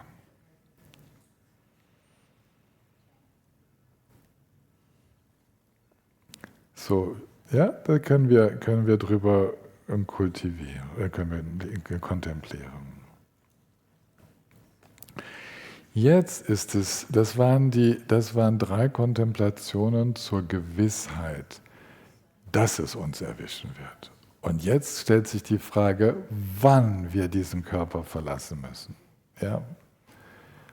Und da geht es um die Ungewissheit, dass wir nicht sicher sagen können, wann es sein wird. Und das ist, weil die Lebensdauer unbestimmt ist. Hier bei uns Menschen auf diesem Planeten können wir beobachten, dass Menschen unterschiedlich lang leben. Und das ist die einfache Beobachtung, schon im Mutterleib wird gestorben, bei der Geburt wird gestorben, in den jungen Kindesjahren wird gestorben, im jugendlichen Alter und so weiter. Es gibt keine Zeit im Leben, wo nicht irgendwelche Menschen ans Ende dieser körperlichen Existenz kommen. Und dann geht die Reise woanders weiter. Und dann geht wieder die Kontemplation so ein bisschen tiefer, dass der Todeszeitpunkt ungewiss ist, weil der Körper unbeständig ist. Und da schlägt Shantideva vor, in dieser berühmten Kontemplation, mit dem Skalpell des untersuchenden Verstandes tief zu schauen und mal so, wie wir das im Anatomiekurs gelernt haben, den ganzen Körper innerlich zu sezieren und zu gucken, findest du irgendwo im Körper etwas Beständiges, was sich nicht weiter zerlegen lässt. Dazu brauchen wir keinen Anatomiekurs, das können wir so machen. Wir können unter die Haut schauen, in die Organe. Wir wissen genug über die Beschaffenheit der Knochen. Wir finden nirgendwo etwas, was bleiben würde. Also das ist eine Gewissheit, dass irgendwo in diesem komplexen System, wo so viele Organe, so viele Organsysteme zusammenspielen, so viele energetische Komponenten eine Rolle spielen, Hormone, Nervenbahnen, Zellmembranen, die sich austauschen, Lymphflüsse, Blutflüsse, Atmung.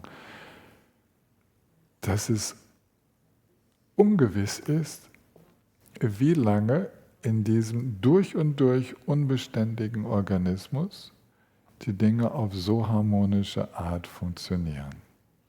Dass wir sicher sein können, dass wenn wir abends einschlafen, dass wir morgens auch wieder aufwachen. Ist nicht sicher. Aufgrund der Natur des Körpers. Okay, ist eine einfache Untersuchung, aber es ist wichtig, auf überall die blinden Flecken auszuräumen. Ja. Und jetzt kommt etwas, was mich auch extrem berührt hat.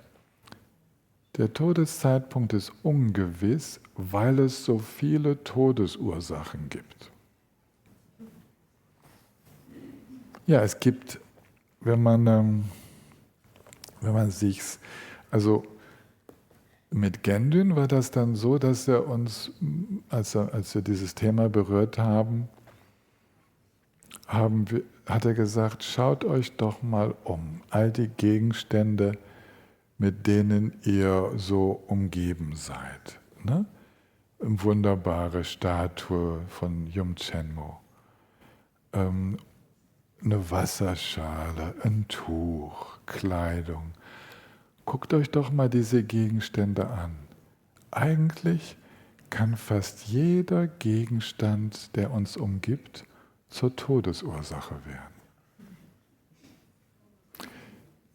Die spitze Kante des Tisches, Verschlucken am Wasser, jemand, der mir die Statue auf den Kopf haut, jemand, der mich mit dem Tuch erwürgt oder erstickt, an der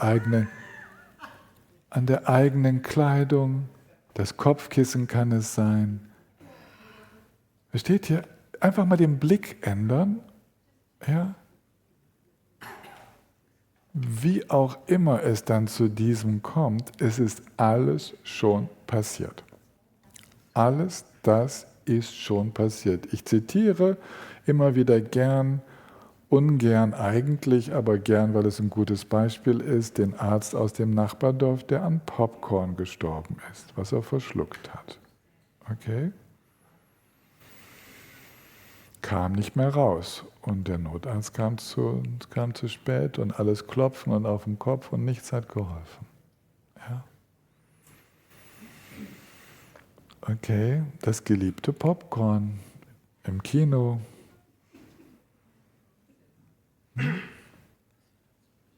Also, dieses Umkehren des Blickwinkels, das ist so typisch Dharma, oder?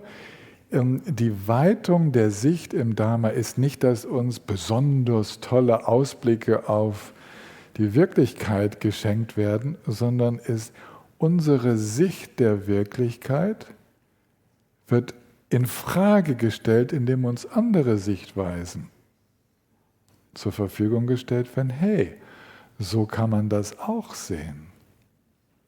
Okay? Es kann auch mal ganz anders gesehen und erlebt werden. Und damit, wenn wir damit Mühe haben, heißt das, dass wir an der anderen Sicht total festhalten. Wenn wir das zulassen, werden wir flexibel und sagen, ja, all die schönen Dinge, die uns umgeben, können auch mal ganz etwas anderes bewirken.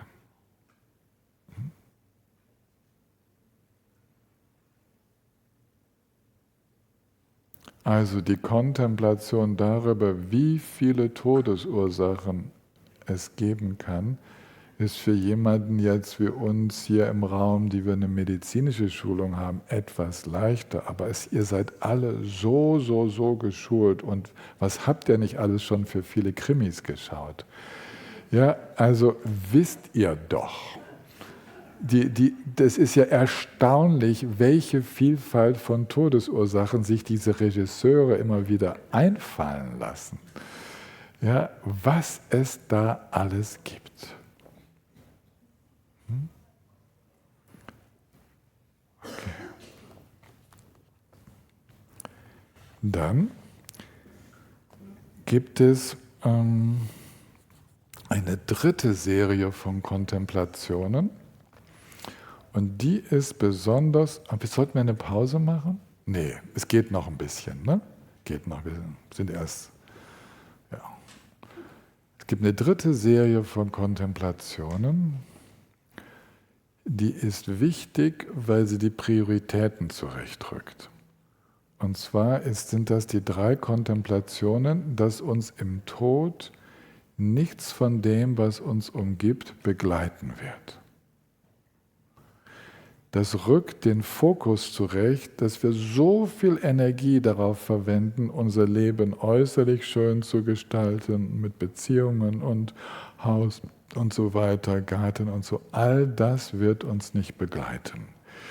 Das ist dann unterteilt, dass uns Nahrung und Besitz, die uns ja so wichtig sind, nicht begleiten werden in diesem großen Übergang. Dass uns Freunde und Verwandte nicht begleiten werden in diesem Übergang.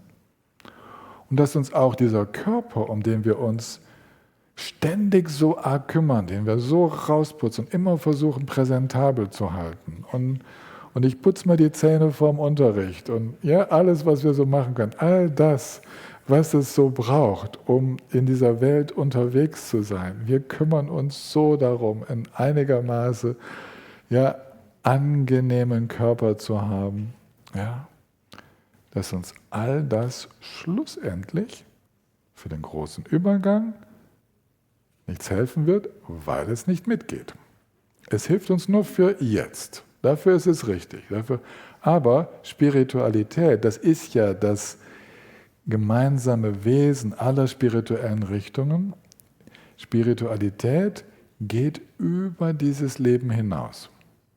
Das ist das Gemeinsame. Ja, Spiritualität ist nicht nur, wie gehe ich mit dem Geist jetzt um, sondern wie gehe ich mit diesem Geistesstrom, mit diesem Strom des Lebens überhaupt um, unabhängig vom Sein in diesem Körper. Es gibt spirituelle Lehrer, die das Thema vermeiden. Gibt es auch. Die sagen immer nur im Jetzt. Ja, das Jetzt geht weiter und irgendwann ist das Jetzt das Ausscheiden aus diesem Körper. Und dann ist der Großteil der spirituellen Richtungen bereitet uns vor auf diesen Übergang ins Ungewisse. Und diese Vorbereitung aufs Ungewisse ist ein großes, großes Anliegen, speziell auch der buddhistischen Tradition, aber auch der christlichen und all der vielen anderen, die mir so bekannt sind.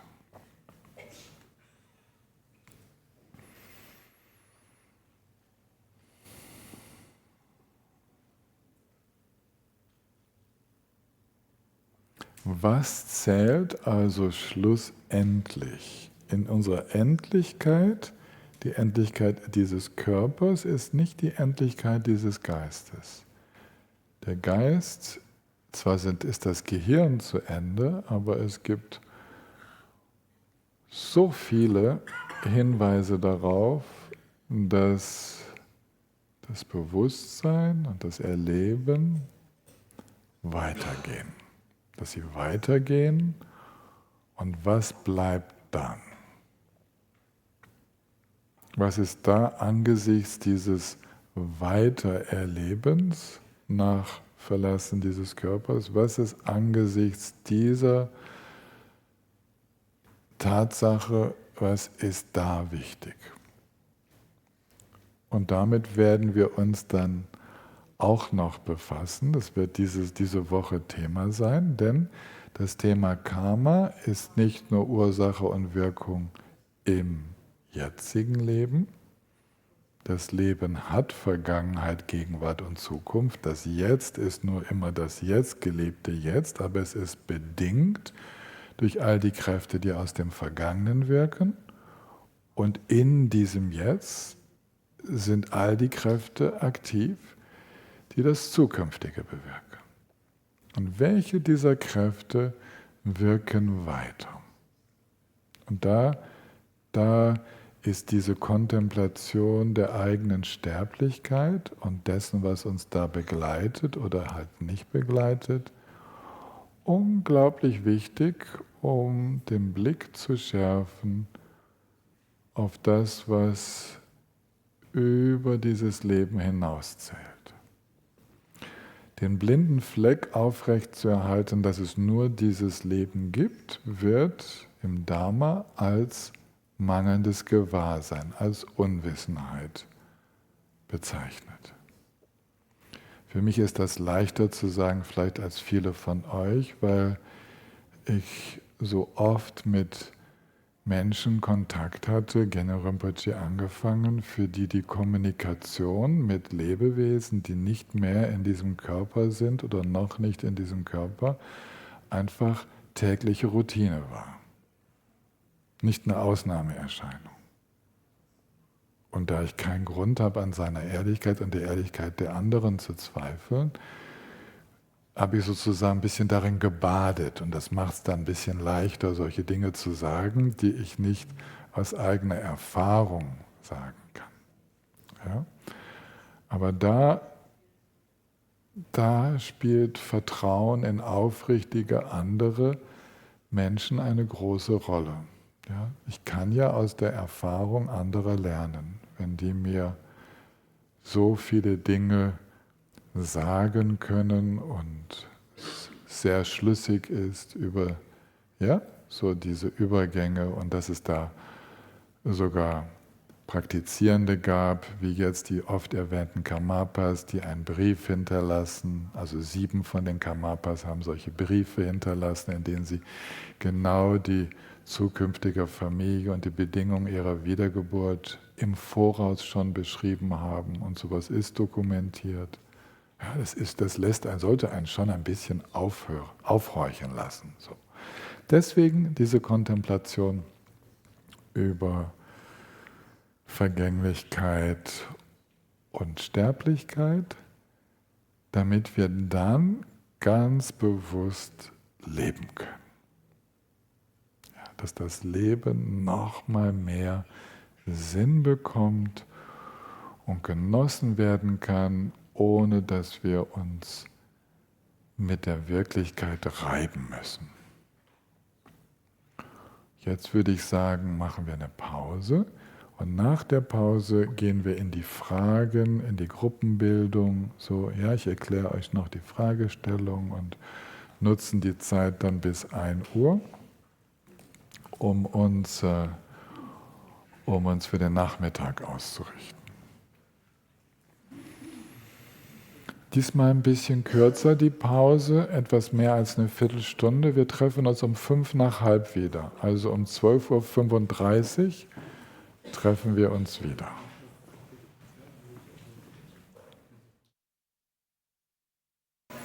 Hallo, hallo, es geht in Kürze weiter.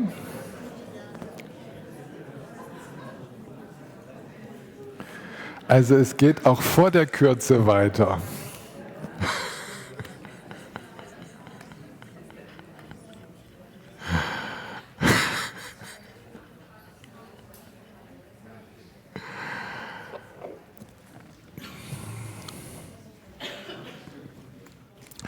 Vielleicht eine Ankündigung für euch Zoom-Teilnehmende. Ihr habt, also eine meine ich beobachtet zu haben dabei, dass sie im Internet mal gleich nach dem Buch Grundlagen des Buddhismus gesucht hat und dann auf der Norbu Verlagsseite gemerkt hat, dass dann noch steht, nicht erhältlich, nicht lieferbar. Das ist, weil unsere liebe Anja und alle anderen, die daran beteiligt sind, natürlich erst nach dem Kurs die Bücher wieder zuschicken können. Und dieses Buch Grundlagen des Buddhismus wurde uns tatsächlich erst vor 3 Tagen zugestellt. Das war die erste Lieferung. Das heißt, in Mainz bei der Anja waren die zu dem Zeitpunkt noch gar nicht angekommen. Und wir können das auf der Webseite erst hochschalten, wenn die auch lieferbar sind. Aber falls ihr eine Bestellung losschickt, Anja, du korrigierst mich, falls sie eine Bestellung losschicken, du wirst sie nach dem Kurs dann abarbeiten. Ne? Kurzes Mikro an Anja. Anja, komm ruhig vor, ich stelle immer wieder gern und die wunderbaren Mitarbeiter vor, Mitarbeiterinnen. Anja ist so eine Bücherbegeisterte, die sitzt in Mainz und macht unseren Buchversand. Also die kommen alle von ihr. Kamera, da unten, links oben siehst du dich sogar. Oh, hey. Ja, also mittlerweile sind wir dabei. Rike hat gestern Abend das Buch freigeschaltet. Also ihr könnt das jetzt bestellen bei mir. Allerdings müsst ihr damit rechnen, die Lieferung wird sozusagen erst losgeschickt, wenn ich wieder zu Hause bin, sonst stehen die da am Ende im Regen draußen in Mainz. Wäre ja auch nicht schön. Und dann werde ich das im Laufe der Woche abarbeiten. Also bestellt ruhig, aber es dauert noch ein bisschen. Na, super. Und magst du gerade ein Wort zu diesem Buch vom 9. Kammerpaar sagen? Das ist jetzt leider etwas für alle im Zoom. Für euch gilt es nicht. Das ist ein Buch, wenn ihr mal in diese Skripte guckt, die ihr ausgedruckt habt, ja alle brav für den Kurs, wo auch die Fragen sind, die Tillmann uns gleich nochmal geben wird für die Gruppenstunde. Da haben wir ja dieses Mal, glaube ich, hauptsächlich 3 Bücher. Das ist der Gampopa, den ihr sicher schon alle habt. Das ist, was haben wir noch? Gampopa. Die Herzensunterweisung, die Rike so schön neu gemacht hat, die wir auch hinten haben. Aber was wir bisher nicht hatten, das war hier Mahamudra, der Ozean des wahren Sinnes.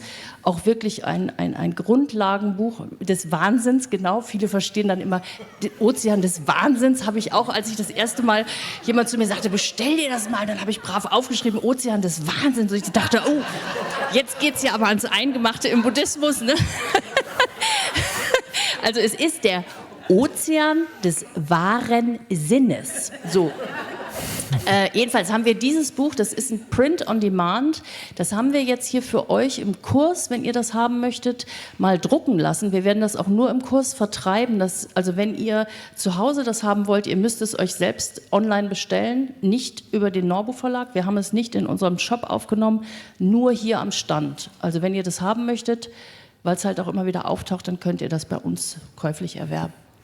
Das war, um euch die Wege zu ersparen. Einfach, dass ihr es jetzt hier direkt finden könnt und ansonsten halt übers Internet. Genau. So. Bitte? Nee, das war noch nie bei Norbu. Das war irgendwo bei Arcana auch oder so. Und nein, auch nicht. Das hat Henrik im Selbstverlag immer Print on Demand gemacht. Ja.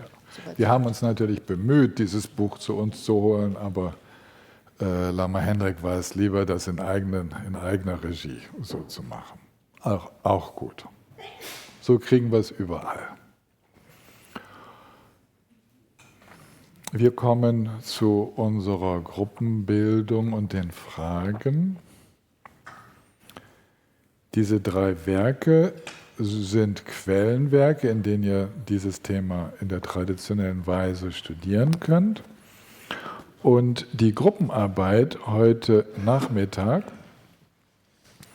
die könnte sich mit der allgemeinen Frage befassen, warum ist es so wichtig, der Vergänglichkeit bewusst zu sein? Ich habe ja schon einige Antworten darauf gegeben. Schreibt doch diese Frage auch so um, warum ist es vielleicht für mich wichtig, der Vergänglichkeit noch bewusster zu werden? Ja?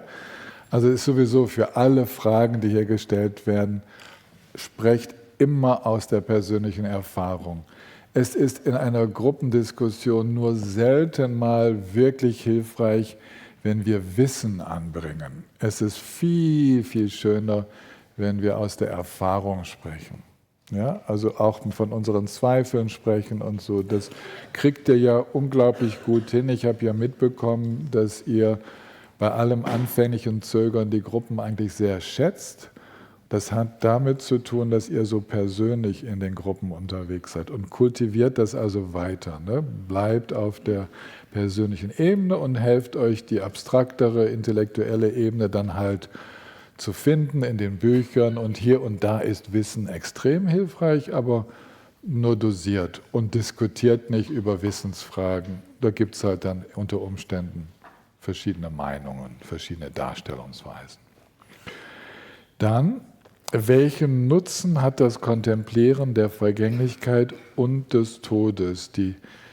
dieser Nutzen, da würde ich auch gerne, dass ihr schaut, welchen Nutzen es bisher schon gehabt hat für euch. Denn wenn ihr das miteinander teilen könnt, das könnte andere in der Gruppe inspirieren, welchen Nutzen die Einzelnen schon daraus gezogen haben. Wir sind ja jetzt nicht zum ersten Mal mit diesem Thema unterwegs, wir haben ja schon darüber kontempliert. Wir müssen auch nicht so tun, als ob das alles neu wäre, sondern wir können immer dort ansetzen, wo wir jetzt gerade stehen im Leben. Und deswegen auch Frage Nummer 3.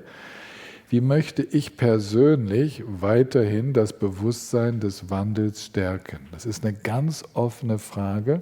Das kann sich auch auf die Meditation beziehen. Wie möchte ich vielleicht einen Tick anders meditieren?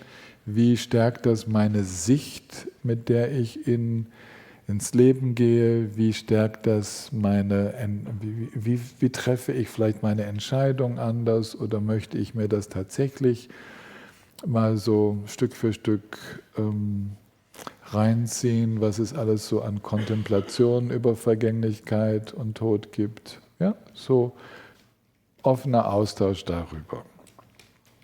Und das Teacher-Training, also diese Gruppe von Menschen unter uns, die selber Meditationsgruppen leiten oder als Multiplikatoren unterwegs sind, wo sie in der Rolle sind, den Dharma verdeckt oder ganz offen weiterzugeben, das nennen wir Teacher Training. Es ist keine Ausbildung zum tollen Dharma-Lehrer, sondern es ist Austausch unter Multiplikatoren. Ja, und sich gegenseitig helfen, den Dharma noch besser auch ausdrücken zu können, weil wir vor einer Gruppe manchmal über den Dharma sprechen und so. Deswegen sind die Fragen in dieser Gruppe ein Tick anders. Nicht nur persönlicher Austausch, was auch ganz wichtig ist. Schaut doch bitte auch drauf, dass jeder zu Wort kommt. Vielleicht macht ihr das in der Gruppe auch so, dass ihr jedes Mal, wenn ihr euch trefft, eine Person bittet, darauf zu achten, dass ihr ungefähr gleiche Redezeiten habt. Ja, das ist das einzige Problem, was mir zu Ohren gekommen ist, dass es manchmal so Alpha-Typen in den Gruppen hat, wo dann die anderen nicht ganz so zu Wort kommen. Auch wenn man sich gar nicht als Alpha-Typ fühlt, man denkt nur, das eigene Thema wäre so unendlich wichtig. Das ist einem dann gar nicht bewusst, dass wir anderen dann den Raum nehmen. Okay, das ist das einzige Problem, was mir zu Ohren gekommen ist. Teacher Training. Wie führe ich geschickt in die Kontemplation der eigenen Sterblichkeit ein? Schaut, ich habe versucht, diese Frage zu lösen. Ich habe euch ein Angebot gemacht. Wir haben heute einiges kontempliert. Ich habe es natürlich nicht ausführlich gemacht. Ich habe auch keine stillen Kontemplationen eingeführt. Einige von euch haben das schon miterlebt, wie ich euch durch diese Kontemplation geführt habe, sich vorzustellen, wie wäre es, wenn das heute mein letzter Tag wäre? Wie wäre es, wenn ich noch 3 Tage hätte? Eine Woche, ein Monat, 3 Monate, 3 Jahre, 10 Jahre. Und wie wäre es, wenn ich wüsste, dass ich vor dem Alter von 100 Jahren nicht sterben könnte? Ja, so, also umkehren, nicht nur vorzeitiges Ende, sondern viel länger leben, als man das vielleicht geplant hat. Ja? Also einige von euch haben das schon miterlebt. Ich sage auch gar nicht, dass ich das besonders gut mache, aber ich suche immer nach der möglichst adäquaten Form, um das in einer Gruppe anzusprechen. Und darüber möchte ich gerne, dass ihr euch austauscht. Das Thema ist ja so wichtig und es gibt so viele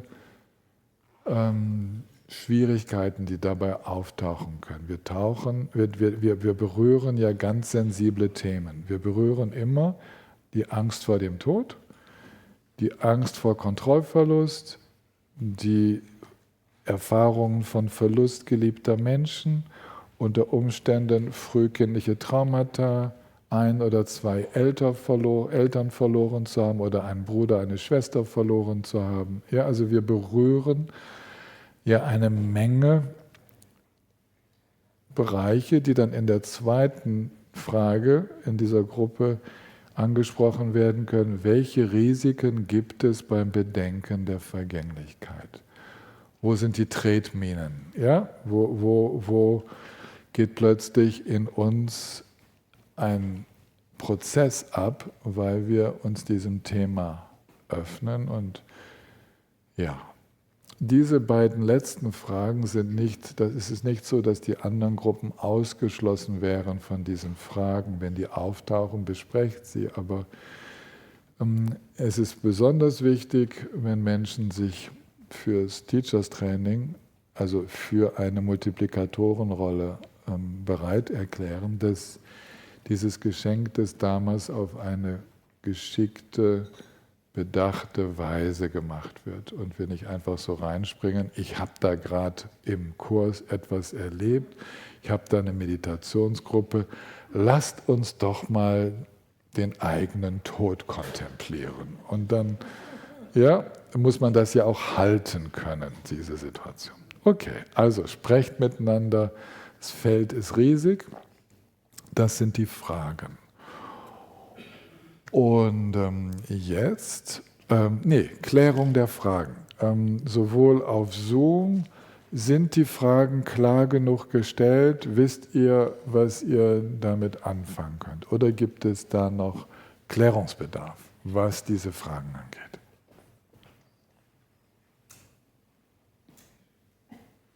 Okay, hier im Raum scheinen sie klar zu sein. Du checkst kurz mal, Tobias checkt gerade, ob im Zoom was kommt.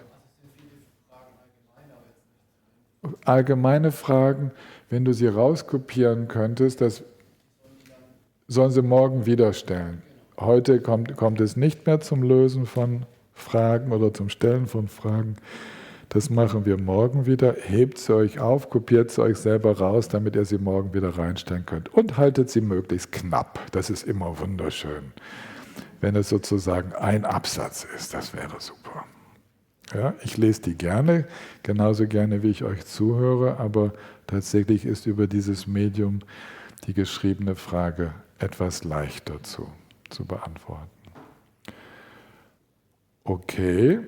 Dann, was haben wir für Möglichkeiten? Wir haben es letztes Mal so gemacht, hat sich nichts geändert, dass ihr Zoom-Teilnehmenden euch untereinander findet und miteinander eigene Gruppen machen könnt, wo jemand von euch einen Link zur Verfügung stellt, sodass ihr diese Nachmittage miteinander nutzen könnt.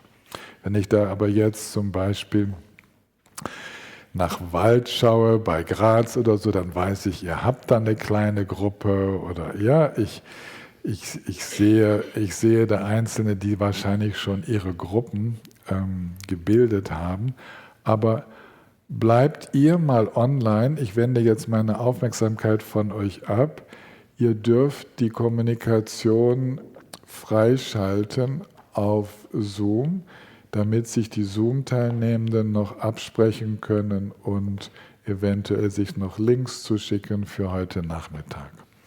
Wer schon bedient ist, klinke sich bitte aus, dass nur die übrig bleiben, die noch eine Gruppe suchen oder anbieten. Okay? Das wäre jetzt so, hier mit Time-out-Gruppen und so, die wir von uns aus organisieren würden, das klappt nicht so gut. Ihr müsst euch untereinander organisieren, damit ihr unbeschränkte Zeit habt und nicht an diesen Kanal gebunden seid. Okay? Also wir schalten uns hier mal raus. Ich sage euch Tschüss und gehen in unsere eigene Gruppenbildung. Und ihr lasst das mal frei laufen, dass die sich noch austauschen können. Über kleine Chatnachrichten und so. Und auch übers Sprechen.